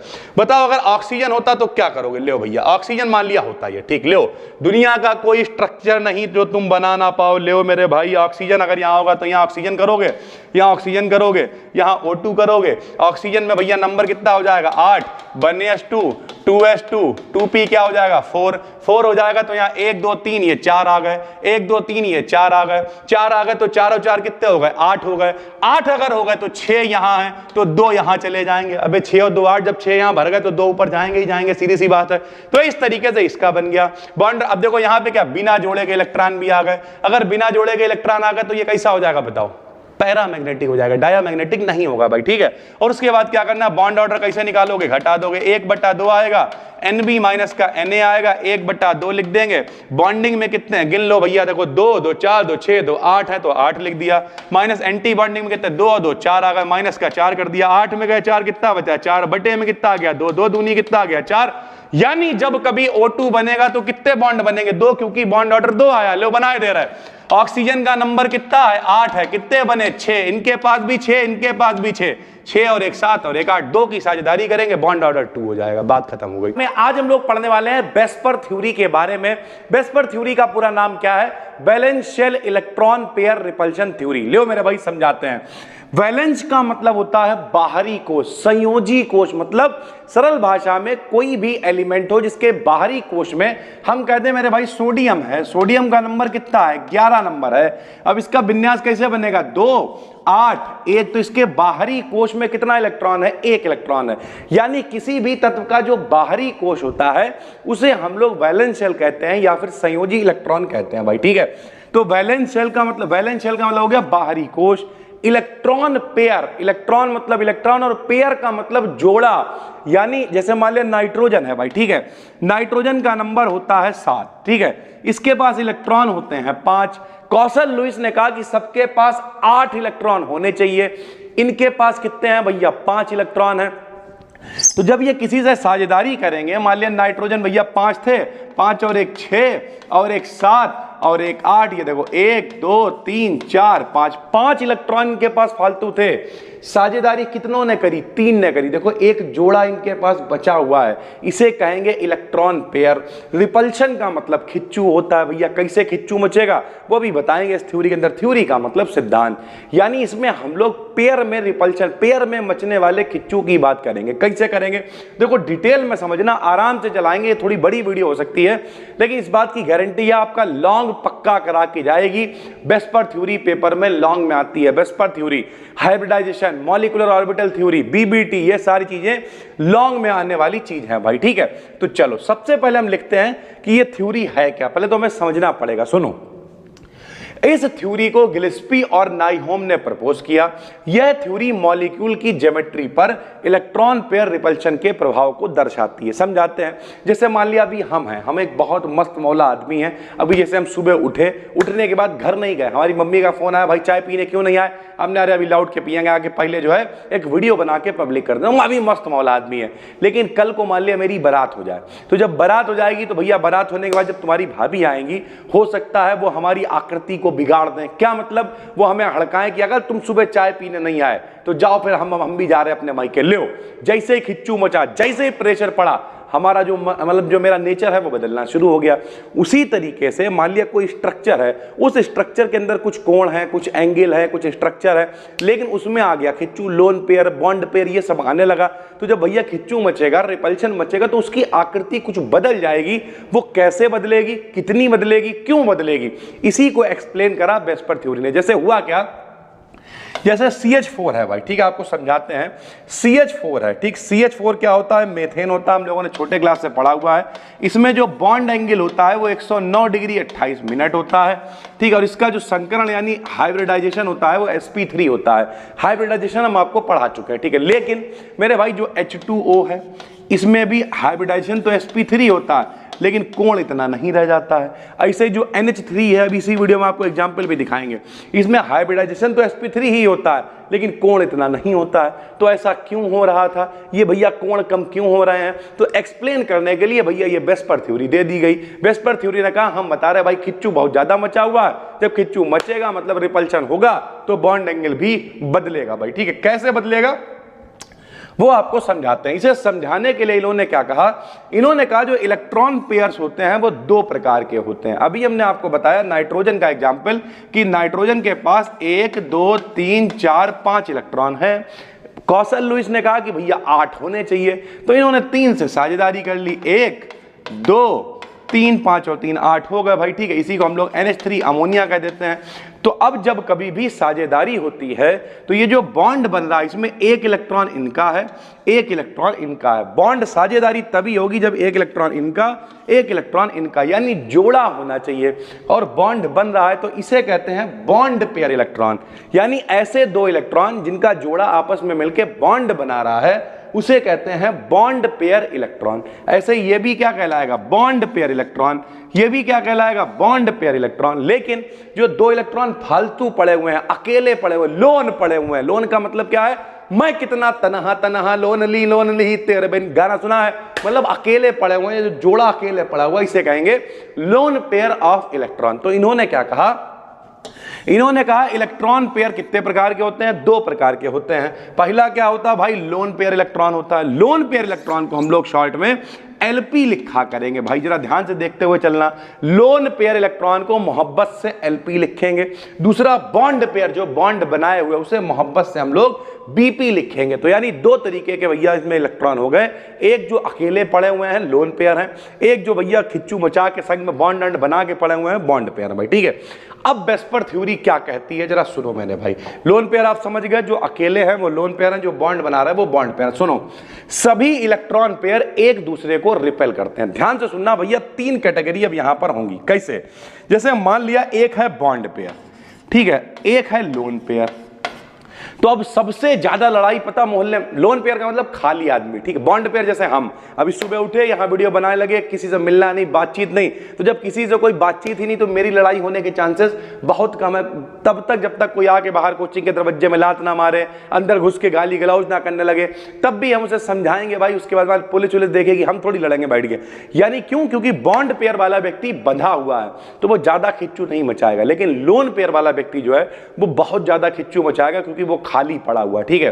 जैसे बताना नहीं चाहिए लेकिन हमारी एक मामी है भैया, वो खाली रहती हैं और अक्सर उनका खिच्चू मच जाया करता था। अब तो बड़ा बढ़िया हो गई वो, पहले उनका बड़ा खिच्चू मचता था। सुनो भैया, तो हमेशा जब कभी 2 लोन पेयर वाले पड़ोस में आएंगे, ध्यान से सुनना, LP 2 लोन पेयर पड़ोस में आएंगे तो खिच्चू सबसे ज्यादा मचेगा। क्यों, ये भी खाली हैं, ये भी खाली हैं। हमारे मोहल्ले में एक लड़ाई हुई थी, पता चला उनके परिवार में भी 25-30 लोग थे, उनके परिवार में भी 25-30 लोग थे। अंधाधुंध मारी, इधर से लाठियां लेके चले, अरे मारी लाठी, एक आदमी खपड़ी फट गई पता चला, फिर दूसरे लाठी मारी, खपड़ी फट गई पता चला, एक आदमी गिरे, दूसरा लड़ने के लिए तैयार। हम छत पे खड़े होकर देख रहे थे, हमारी 3-4 मंजिल छत है उधर, तो उधर भैया ऐसे करके खड़े होकर देख रहे थे। तब तक आखिरी में एक आदमी मार बंदूक ले आया, हम पहले भागे, हमने ऐसा ना हो कहीं चला दे ऊपरी, और पता चला लड़ाई इन लोगों की आपस में हो रही थी। पता अगले दिन अखबार में खबर छपे, 2 दलों की लड़ाई में ऊपर से एक मास्टर गिर के हुआ, मतलब नहीं हलाल हो गया, क्या होता है जो भी बोलते हैं उसे, यानी शहीद हो गया या जो भी आप कह सकते हो। रुक जाओ, सरल भाषा में जब कभी भी 2 खाली आदमी आपस में लड़ेंगे तो लड़ाई ज्यादा होगी क्योंकि दोनों खाली हैं। हो सकता है कई बार एक खाली आदमी एक भरे हुए आदमी से उलझ जाए, तो इससे कम खिच्चू मचेगा लोन पेयर बॉन्ड पेयर में। बॉन्ड पेयर वाला कहेगा यार भाई चिल्लाई ना करो, और सबसे कम रिपल्शन यानी सबसे कम खिच्चू मचेगा बॉन्ड पेयर में। दोनों दुखी हैं, दोनों अपने काम में व्यस्त हैं, वो क्या ही लड़ाई करेंगे। तो 3 तरीके के मेरे भाई रिपल्शन होते हैं। कौन कौन से, सभी इलेक्ट्रॉन पेयर एक दूसरे को रिपल करते हैं, मतलब प्रतिकर्षित करते हैं, खिच्चू मचाते हैं। यह रिपल्शन 3 प्रकार का होता है। कौन कौन सा, पहले तो LP, ये देखो खाली खाली वाला, ये देखो इसे हम लोग क्या कहेंगे, लोन पेयर रिपल्शन, यानी LP खाली खाली के बीच। फिर LP lone pair bond pair repulsion, और तीसरा BP यानी बॉन्ड पेयर रिपल्शन। इस तरीके से 3 तरीके के रिपल्शन होते हैं, जिसमें खाली खाली दोनों खाली हैं, बहुत ताकतवर रिपल्शन है, बहुत खिच्चू मचेगा इनके बीच। LP उससे कम है, एक खाली है, एक बेचारा बंधा हुआ है, फंसा हुआ है, कम रिपल्शन करेगा मेरे भाई, ठीक है। और सबसे कम कौन होगा, BP दोनों बंधे हुए हैं भैया, कहीं अटक जाए, बच्चे की लड़ाई हो जाए तो भले कुछ हो जाए, पर ना ये लोग लड़ाई नहीं लड़ते हैं भाई, ठीक है। स्पेस में मॉलिक्यूल वह ज्योमेट्री एक्वायर करेगा जिसमें रिपल्शन मिनिमम हो। भाई सीधी सी बात है, अभी हमने कहा कि जो NH3 है उसमें हाइब्रिडाइजेशन तो sp3 है, लेकिन उसकी जो भैया आकृति है वो चेंज हो गई, बॉन्ड एंगल चेंज हो गया। क्यों, क्योंकि कोई भी व्यक्ति खिच्चू वाली जिंदगी थोड़ी जीना चाहेगा, सुकून चाहता है यार, हर व्यक्ति कंफर्ट चाहता है। तो जब वो कंफर्ट चाहेगा तो वो वही आकृति ग्रहण करेगा जिसमें रिपल्शन सबसे कम हो। भैया ठीक है, मतलब जैसे मान लिया तुम्हारा भाई, हमने एग्जाम्पल वहीं से शुरू किया, जैसे मान लिया आपकी भाभी ने कहा कि ऐसा डेली सुबह आ जाना, वरना डेली कलेश होएगा। तो हम कहेंगे ठीक है यार, हम सुबह आ जाया करेंगे, लड़ाई मत लड़ो, बात खत्म हो गई। तो हर आदमी चाहता है कि रिपल्शन कम से कम हो। तो अगर रिपल्शन लग रहा है तो हम उसे खत्म कर देंगे, हम कहेंगे कोई बात नहीं, यहाँ की जगह यहाँ खड़े हो जाए, लो खड़े हो गए भैया, बात खत्म हो गई। पैर दबा दे तुम्हारे, लाओ पैर दबा दे, बात खत्म हो गई। इसका मतलब क्या है? हर आदमी जिंदगी में सुकून चाहता, वो कहता कोई बात नहीं यार, पैर उठ के दबा लेंगे, क्या फर्क पड़ेगा। तो इसी तरीके से बहुत सारे लोग आपने देखा घर में बर्तन मांज रहे हो, क्यों मांज रहे हैं यार? उनकी मजबूरी नहीं है, लेकिन वो सुकून चाहते हैं, कंफर्ट चाहते हैं भाई, रिपल्शन नहीं चाहते हैं वो। तो स्पेस में मॉलिक्यूल हमेशा वही ज्योमेट्री ग्रहण करेगा कि रिपल्शन भाई मिनिमम हो। ठीक है, अब कंक्लूजन निकालेंगे। क्या कंक्लूजन निकला भाई इससे? ये पता क्या चला रिपल्शन से? तो कंक्लूजन ये निकला, यदि मॉलिक्यूल में सेंट्रल एटम केवल बॉन्ड पेयर ऑफ इलेक्ट्रॉन से घिरा हो तब मॉलिक्यूल की ज्योमेट्री रेगुलर होगी। यानी केवल बॉन्ड पेयर है, कोई लोन पेयर नहीं है तो कोई दिक्कत ही नहीं है, क्योंकि बॉन्ड पेयर वाले कोई कलेश नहीं करेंगे, आराम से ज्योमेट्री जो है वो रेगुलर रहेगी। रेगुलर ज्योमेट्री क्या होती है आपको हाइब्रिडाइजेशन में हम पढ़ा चुके हैं। क्या पढ़ा चुके हैं भैया? जैसे मान ले जब भी कभी sp संकरण होता है तो आकृति लीनियर होती है, बॉन्ड एंगल यानी कोण बनता है 180 का। एक यहां पे एग्जांपल भी लिख दिया हमने BeCl2 भाई, ठीक है। उसके बाद sp2 संकरण होता है तो भैया आकृति कैसी ट्राइगोनल होती है, त्रिभुजाकार होती है भैया, त्रिकोणीय होती है, बॉन्ड एंगल 120 कोण बनता है। जैसे BF3 इसका एग्जांपल है। हाइब्रिडाइजेशन में यही सारे एग्जांपल दिए थे तो बिल्कुल भी आपको दिक्कत नहीं होगी। sp3 संकरण में टेट्राहेड्रल यानी समचतुष्फलकीय ज्योमेट्री होती है, 109 डिग्री 28 मिनट कोण होता है। CH4 यानी मेथेन इसका एग्जांपल हो गया भाई, ठीक है। sp3d संकरण है, sp3d2 है। sp3d की ट्राइगोनल पिरामिडल होती है। ट्राइगोनल मतलब एक त्रिभुज बना लो ऐसे करके, और पिरामिड यानी उसके ऊपर ऐसे करके एक पिरामिड, तो ट्राइगोनल पिरामिडल होती है। इसमें कोण 120 और 90 होते हैं। PCl5 इसका एक एग्जांपल है भाई, ठीक है। sp3d2 में ऑक्टाहेड्रल ज्योमेट्री होती है, 90 डिग्री कोण होता है। SF6 इसका एक एग्जांपल है। आपको सारे नहीं लिखने हैं, यहां तक लिख के दिखा देना जो आपके कोर्स में 1 2 3 कि भैया जब कभी भी कोई भी लोन पेयर नहीं होगा, कोई भी खिच्चू मचाने वाला नहीं होगा, तो आकृति कैसी होगी? रेगुलर होगी। लेकिन अगर कोई खिच्चू मचाने वाला आ गया तो ये आकृति बदलेगी। कैसे बदलेगी आइए आपको दिखाते हैं भाई, ठीक है। ये देखो भैया, हमने लिख दिया नंबर 2, यदि मॉलिक्यूल में बॉन्ड पेयर के साथ LP यानी लोन पेयर भी घिरा हो तब मॉलिक्यूल की ज्योमेट्री बिगड़ जाएगी, डिस्टॉर्टेड हो जाएगी, अलग हो जाएगी, टूट जाएगी। कैसे भैया? जैसे ये देखो CH4 था भाई, ठीक है। CH4 का नाम क्या था? मेथेन। संकरण क्या था? sp3 संकरण था। आकृति क्या थी? टेट्राहेड्रल। कोण कितना था? 109 डिग्री 28 मिनट। लेकिन अभी हमने आपको दिखाया नाइट्रोजन के पास लोन पेयर होता है, तो जब नाइट्रोजन के पास लोन पेयर है तो इनका संकरण तो sp3 ही रहेगा, लेकिन इनकी आकृति बदल के हो गई ट्राइगोनल पिरामिडल। क्यों हो गई? क्योंकि नाइट्रोजन के पास लोन पेयर, अभी दिखाएंगे भी कैसे लोन पेयर है, और इनका बॉन्ड एंगल भी घट गया। कितना रह गया? 107 रह गया। वैसे ही H2O है, H2O का संकरण तो sp3 है, लेकिन ऑक्सीजन के पास लोन पेयर होते हैं। कैसे? ऑक्सीजन का नंबर कितना होता है? 8, विन्यास बनता है 2 और 6। ऑक्सीजन के पास 1 2 3 4 5 6 इलेक्ट्रॉन होते हैं, होने चाहिए 8, तो ये 2 से साझेदारी कर लेगा। देखो 1 और 2 से साझेदारी कर ली, बचे कितने? देखो 2 इलेक्ट्रॉन ये बच गए, 2 ये बच गए। इनके पास तो 2 लोन पेयर इलेक्ट्रॉन है, 2 खिच्चू मचाने वाले आदमी हैं, तो इनका कोण और कम हो जाएगा, तो इनकी आकृति हो जाती है इन्वर्टेड भी, ऐसे उल्टा भी आकृति हो जाती है, और कोण रह जाता है 104.5 डिग्री केवल भाई, ठीक है। यानी पता ये चला, वेस्पर थ्योरी ने बताया कि संकरण तो वही है, फिर भैया कोण क्यों कम हो रहा, आकृति क्यों कम हो रही? क्यों? क्योंकि जिन लोगों के पास लोन पेयर इलेक्ट्रॉन है वो खिच्चू मचाएंगे और उसकी आकृति को बदल देंगे भाई। ये कहा वेस्पर थ्योरी ने भाई, ठीक है। उसके बाद कुछ छोटी छोटी बातें और कहीं। बॉन्डेड एटम की इलेक्ट्रोनेगेटिविटी बढ़ने के साथ बॉन्ड एंगल बढ़ता है भाई, ठीक है। बढ़ने के साथ बॉन्ड एंगल घटता है। इलेक्ट्रोनेगेटिविटी का मतलब हम आपको बता चुके हैं, भीख मांगने की क्षमता। आयोडीन की भीख मांगने की क्षमता कम है, ब्रोमीन की उससे ज्यादा है, क्लोरीन की उससे ज्यादा है, फ्लोरीन की सबसे ज्यादा, इसलिए वो क्रिया ही नहीं कर रहा भाई, ठीक है। क्लोरीन की भीख मांगने की क्षमता सबसे ज्यादा है, इलेक्ट्रोनेगेटिविटी सबसे ज्यादा है, इसलिए देखो इनका बॉन्ड एंगल सबसे कम हो गया, 101 डिग्री रह गया भाई, ठीक है। सेंट्रल एटम की इलेक्ट्रोनेगेटिविटी घटने के साथ बॉन्ड एंगल घटता है। सेंट्रल का मतलब जिससे क्रिया हो रही है, जैसे यहां पे ऑक्सीजन है, सल्फर है, सिलेनियम है। ऑक्सीजन की सबसे ज्यादा इलेक्ट्रोनेगेटिविटी होती है, भिखारी आदमी ऑक्सीजन मांगता रहता है। सल्फर की उससे कम है, सिलेनियम की उससे भी कम है, और कह रहा बॉन्ड एंगल घटेगा।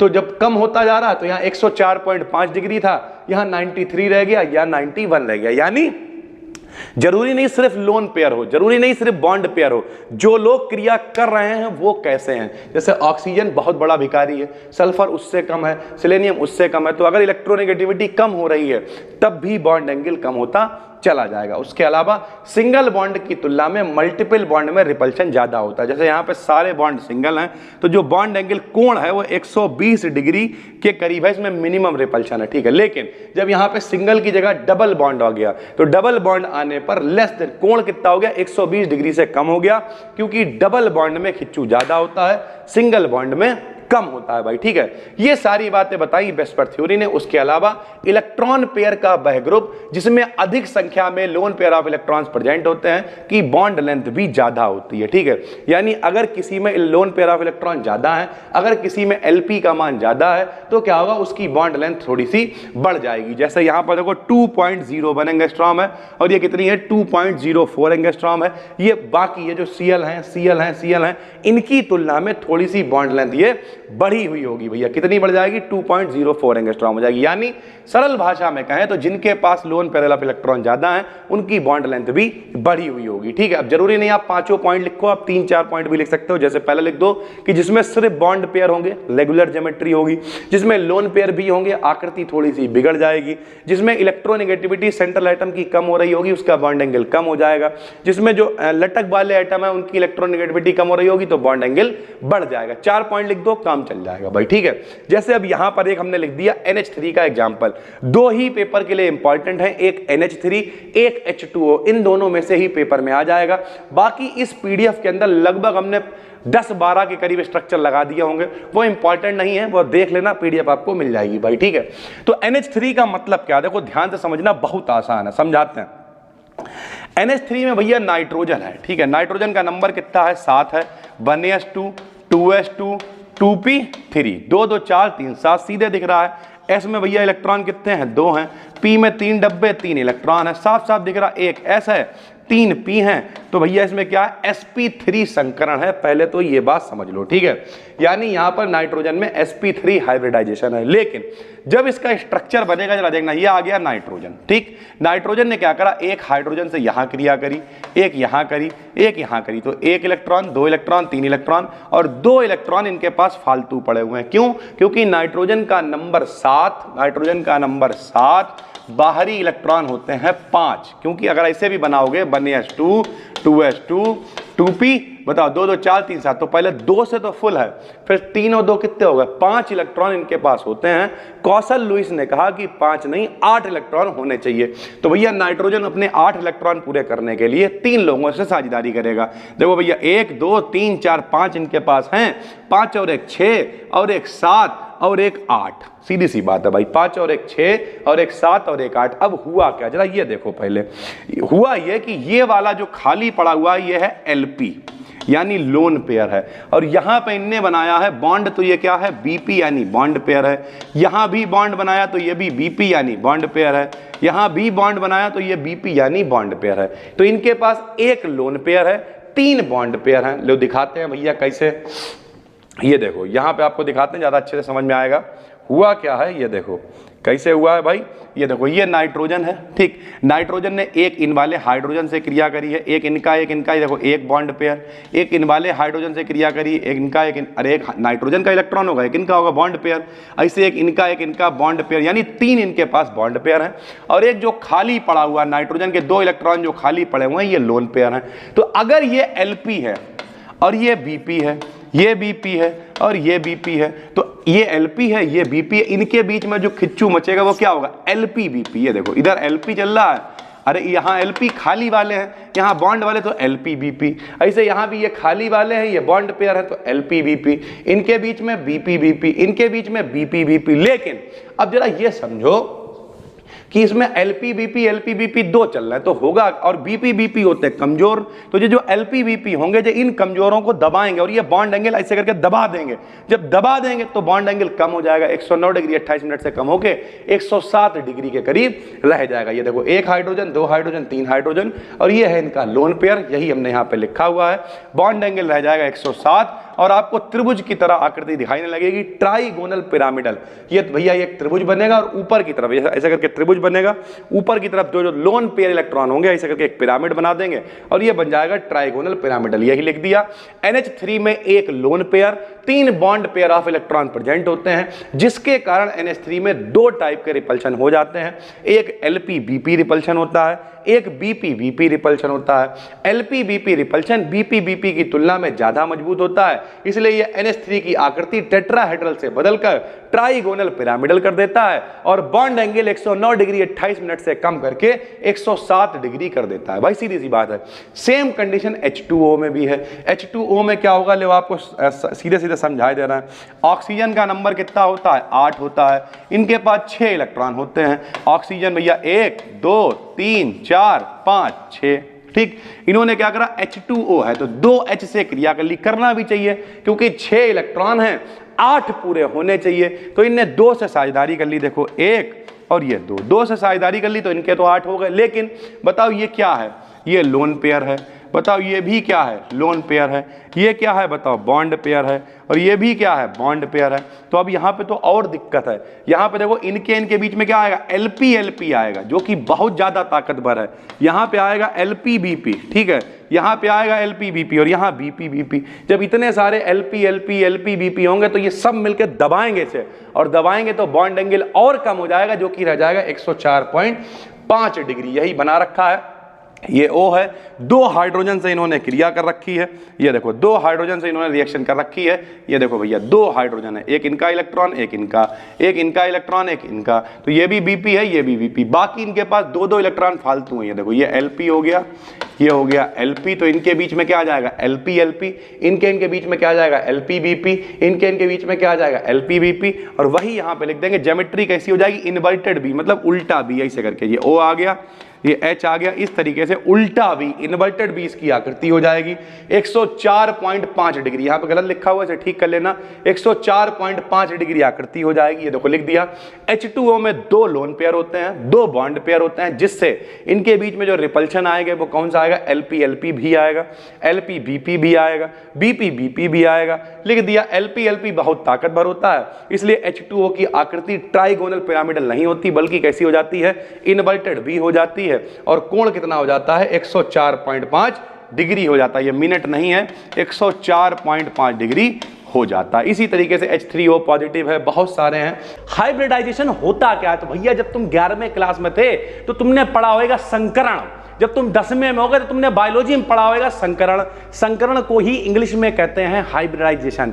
क्या होता था संकरण, भैया संकरण ये हुआ करता था, बायोलॉजी की अगर बात करें, एक लाल फूल लेते थे, एक पीला फूल लेते थे। अरे भैया कोई आदमी लंबा है, उसकी बीबी छोटी है, तो बच्चा कैसा होगा, लंबा। क्यों, लंबापन प्रभावी लक्षण होता है। वैसे भैया पीला फूल लाल फूल, अरे पीला कलर लाल कलर मिलाओ तो लाल रंग दिखाई देगा, क्योंकि लाल रंग प्रभावी लक्षण है। लेकिन उसमें पीले के भी तो लक्षण है ना भाई। अगर किसी के पिताजी लंबे हैं, मम्मी छोटी हैं, बच्चा लंबा होगा, क्योंकि लंबापन प्रभावी लक्षण है। लेकिन उसमें छोटे के लक्षण भी तो हैं, यानी जिसमें एक से ज्यादा लक्षण होते हैं उसे हम लोग हाइब्रिड कहते हैं, संकर कहते हैं, और इस प्रोसेस को हम लोग संकरण कहते हैं। लेकिन यहां बायोलॉजी तो पढ़ नहीं रहे हैं, यहां पढ़ रहे हैं केमिस्ट्री। तो केमिस्ट्री में आपको यह समझना पड़ेगा कि भैया जो नया वाला मॉडल आया परमाणु का, परमाणु क्या होता भाई, डाल्टन ने कहा था कि दुनिया में जितनी भी चीजें होती हैं सब छोटे छोटे कणों से मिलकर बनी होती हैं, जिन्हें हम लोग परमाणु कहते हैं। जैसे ये पेंसिल भी काहे से मिलकर बनी है, परमाणु से। तो जो नया मॉडल परमाणु का आया, उन्होंने कहा परमाणु में नाभिक के चारों तरफ कुछ ऐसे क्षेत्र पाए जाते हैं जिनमें इलेक्ट्रॉनों के पाए जाने की संभावना होती है। कौन से होते हैं वो क्षेत्र, S, P, D, F। इन्हें हम लोग कहा करते थे सब शेल, क्या कहते थे, या फिर कहा करते थे हिंदी में उपकोष, क्या कहते थे, उपकोष कहा करते थे। तो अगर आपने कुछ नहीं है पता, आपको 12th तक आज पहली बार देख रहा, तो भैया दुनिया में सारी चीजें परमाणु से मिलकर बनी हैं। परमाणु में कुछ ऐसे क्षेत्र पाए जाते हैं जिनमें इलेक्ट्रॉनों के पाए जाने की संभावना होती है, यानी वहां इलेक्ट्रॉन हो भी सकता है, नहीं भी हो सकता है। उन क्षेत्रों को उपकोष कहते हैं। SPDF से लिखते हैं भाई, एक S अलग है, P अलग है, D अलग है, F अलग है। अब अगर मिला दोगे तो वो संकरण हो जाएगा, क्योंकि संकरण का मतलब ही क्या है, मिला देना। एक S एक P मिला sp संकरण, एक S 2P मिले sp2 संकरण, एक S 3P मिले sp3 संकरण, ऐसे करके संकरण चलता है भाई। तो कैसे लिखेंगे हाइब्रिडाइजेशन, जरा देखना भाई।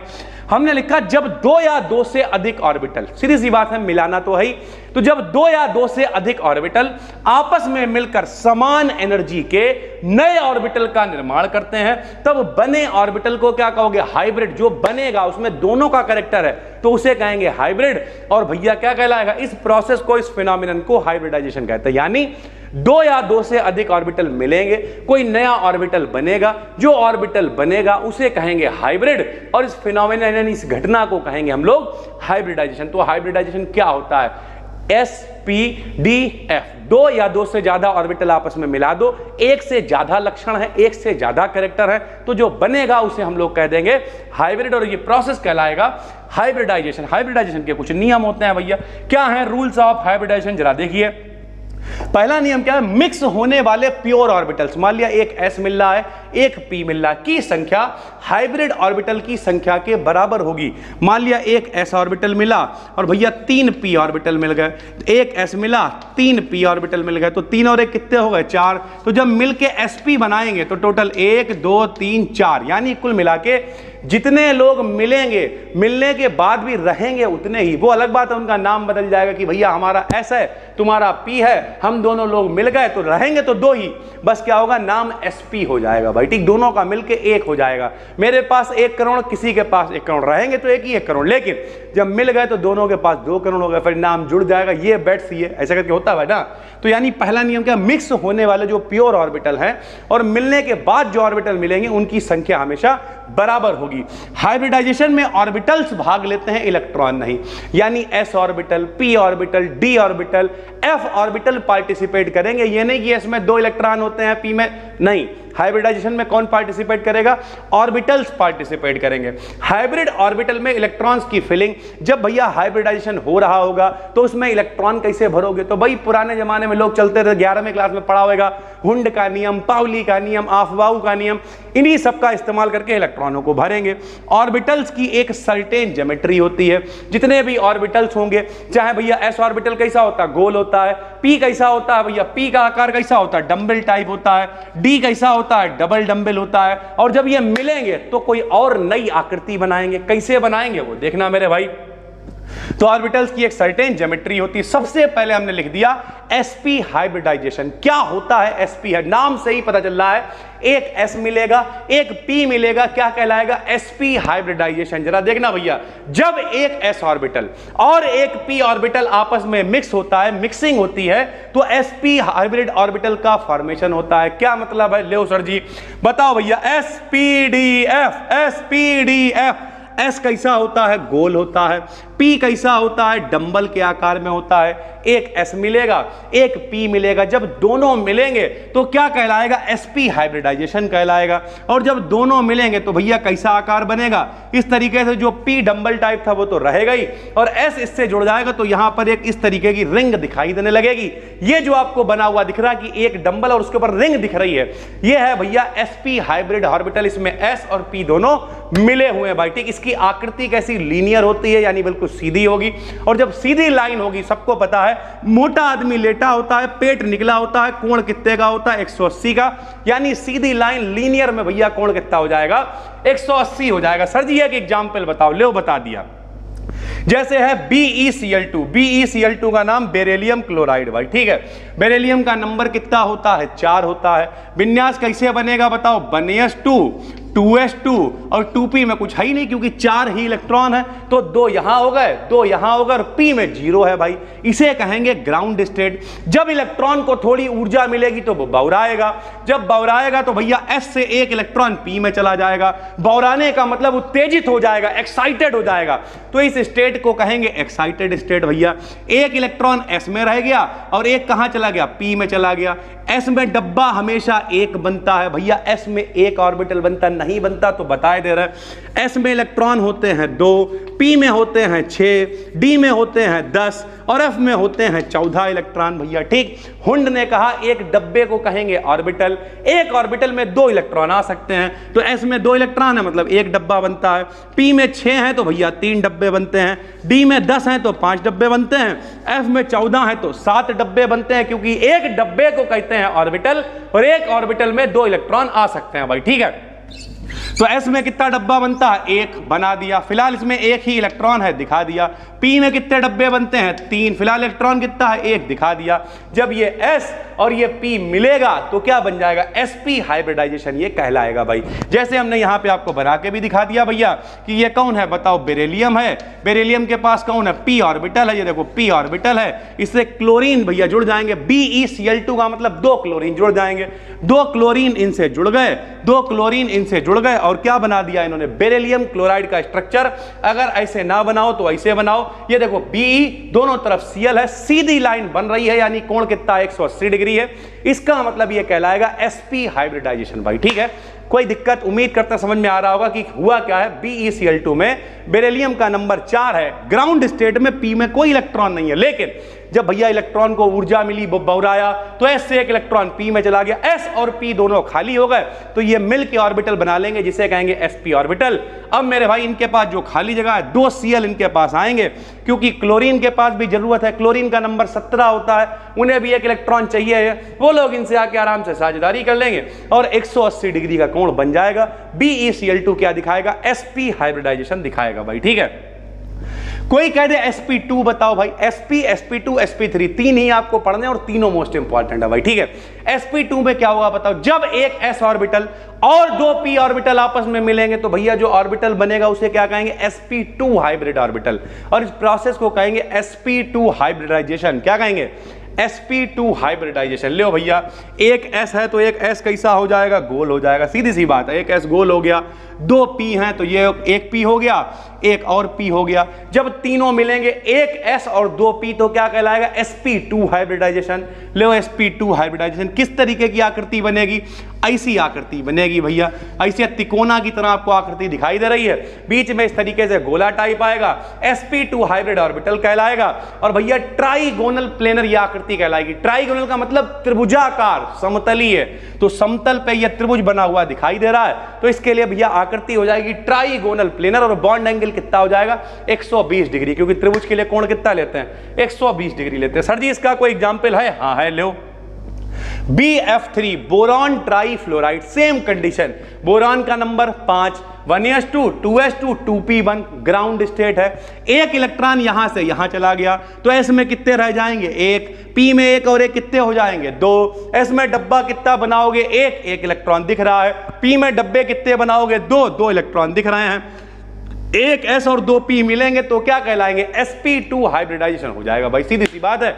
ऑर्बिटल कहलाएगा sp2 हाइब्रिड ऑर्बिटल। सर जी बना के दिखाइए, ले बना के दिखा दिया भैया। यहां कौन आ जाएगा, बोरान, तीनों तरफ कौन आ जाएगा, फ्लोरीन, बोरॉन ट्राइफ्लोराइड, इस तरीके का स्ट्रक्चर बनेगा जो भैया कैसा दिखाई दे रहा है, त्रिभुज के रूप में दिखाई दे रहा है, इसलिए इसे हम लोग क्या कहेंगे, ट्राइगोनल प्लेनर कहेंगे। ये लिख दिया, बोरॉन ट्राइफ्लोराइड में बोरॉन त्रिभुज के सेंटर पर होता है, जबकि तीनों कॉर्नर्स पे कौन कौन, फ्लोरीन होता है। BF3 यानी बोरॉन त्रिभुज की आकृति में दिखाई देगा, 120 डिग्री कोण होगा, यानी आकृति हो जाएगी ट्राइगोनल प्लेनर। अगर कोई कह दे sp3 हाइब्रिडाइजेशन बताओ, पेपर में ऐसे ही लॉन्ग लिख के आएगा। हाइब्रिडाइजेशन से आप क्या समझते हैं, sp, sp2, sp3 हाइब्रिडाइजेशन को समझाइए, 15 नंबर पक्के हो जाएंगे। sp3 में क्या होएगा बताओ, जब एक s ऑर्बिटल और 3 p ऑर्बिटल मिलेंगे तो क्या कहलाएगा, sp3 हाइब्रिडाइजेशन कहलाएगा भाई।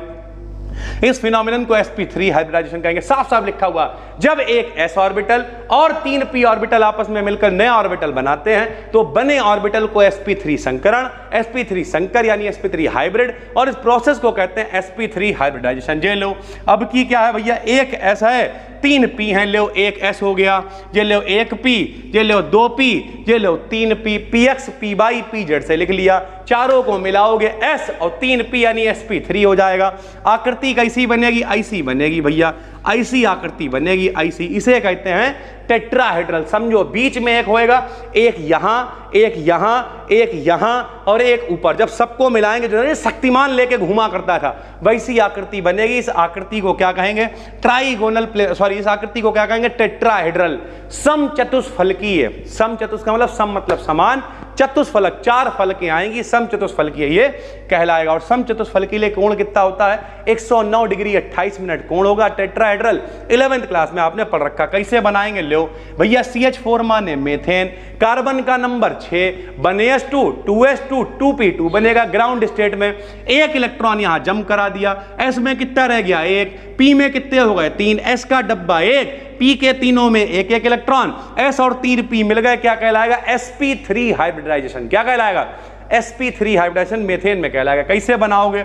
लो भैया, बीच में मेथेन आ जाएगी। अभी हमने क्या बताया, यहां बीच में, जैसे अगर ऐसे करके हम आपको दिखाएं, ये देखो ऐसे करके अगर दिखाएं तो भैया यहां बीच में आ गया एक, उसके बाद एक इधर, एक इधर, एक इधर और एक ऊपर। फिर इन सबको जब मिलाएंगे तो ऐसे करके 4 फलके बनेंगी, उसे हम लोग कहेंगे समचतुष्फलकीय। अगर एक पेन और हो तो हम आपको स्ट्रक्चर दिखाएं, इस तरीके का स्ट्रक्चर बनेगा भाई। ये देखो चारों तरफ 4, 1 2 ऐसे करके आएगा, 1 2 3 4 इस तरीके से मेरे भाई। बीच में कौन आ जाएगा? कार्बन। ऐसे देखो, ऐसे, बस ऐसे देखिए, बीच में कार्बन 1 2 3, चारों तरफ हाइड्रोजन आ जाएंगे। CH4 आकृति। इस आकृति को हम लोग क्या कहेंगे? इस आकृति को कहेंगे भैया समचतुष्फलकीय यानी टेट्राहेड्रल आकृति कहलाएगी भाई। ठीक है, इस तरीके से बनेगा। जो देखो कार्बन आ गया, 1 हाइड्रोजन, 2 हाइड्रोजन, 3 हाइड्रोजन, 4 हाइड्रोजन। जी ऐसे करके डार्क लाइन काहे के लिए बना दी? क्योंकि भैया एक आगे है और एक पीछे है ना, तो इस तरीके से दिखाना पड़ेगा कि ये 3D चित्र है भाई। ठीक है, तो ये जो बना हुआ इसकी आकृति कैसी होगी? टेट्राहेड्रल आकृति होगी। देखो कार्बन बीच में, 1 2 3 4 हाइड्रोजन,